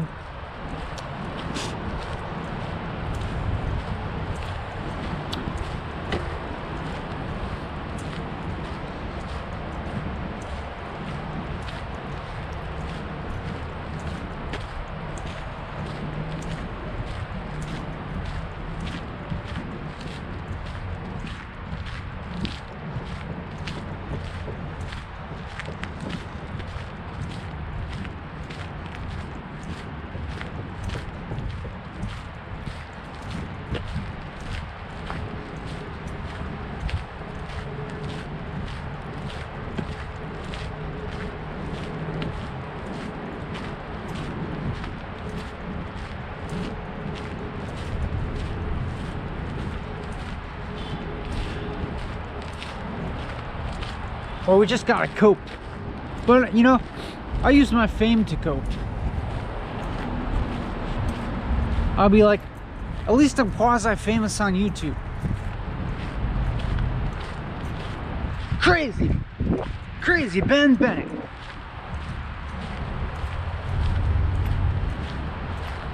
At least I got that going for me.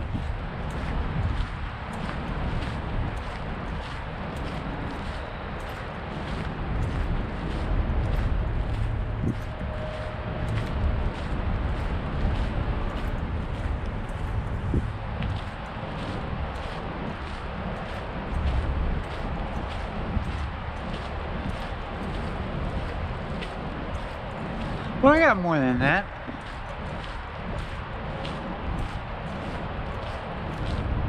I got you. I got you.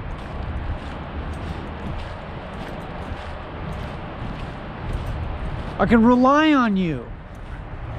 You're there for me.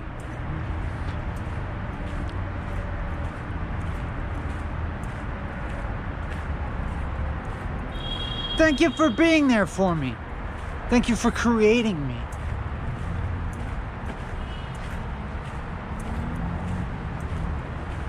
Thank you for tolerating me.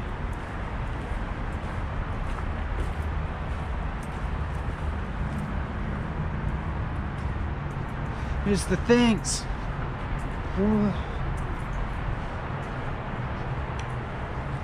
The video, walking, talking, that thing, subscribe, Patreon, is up there.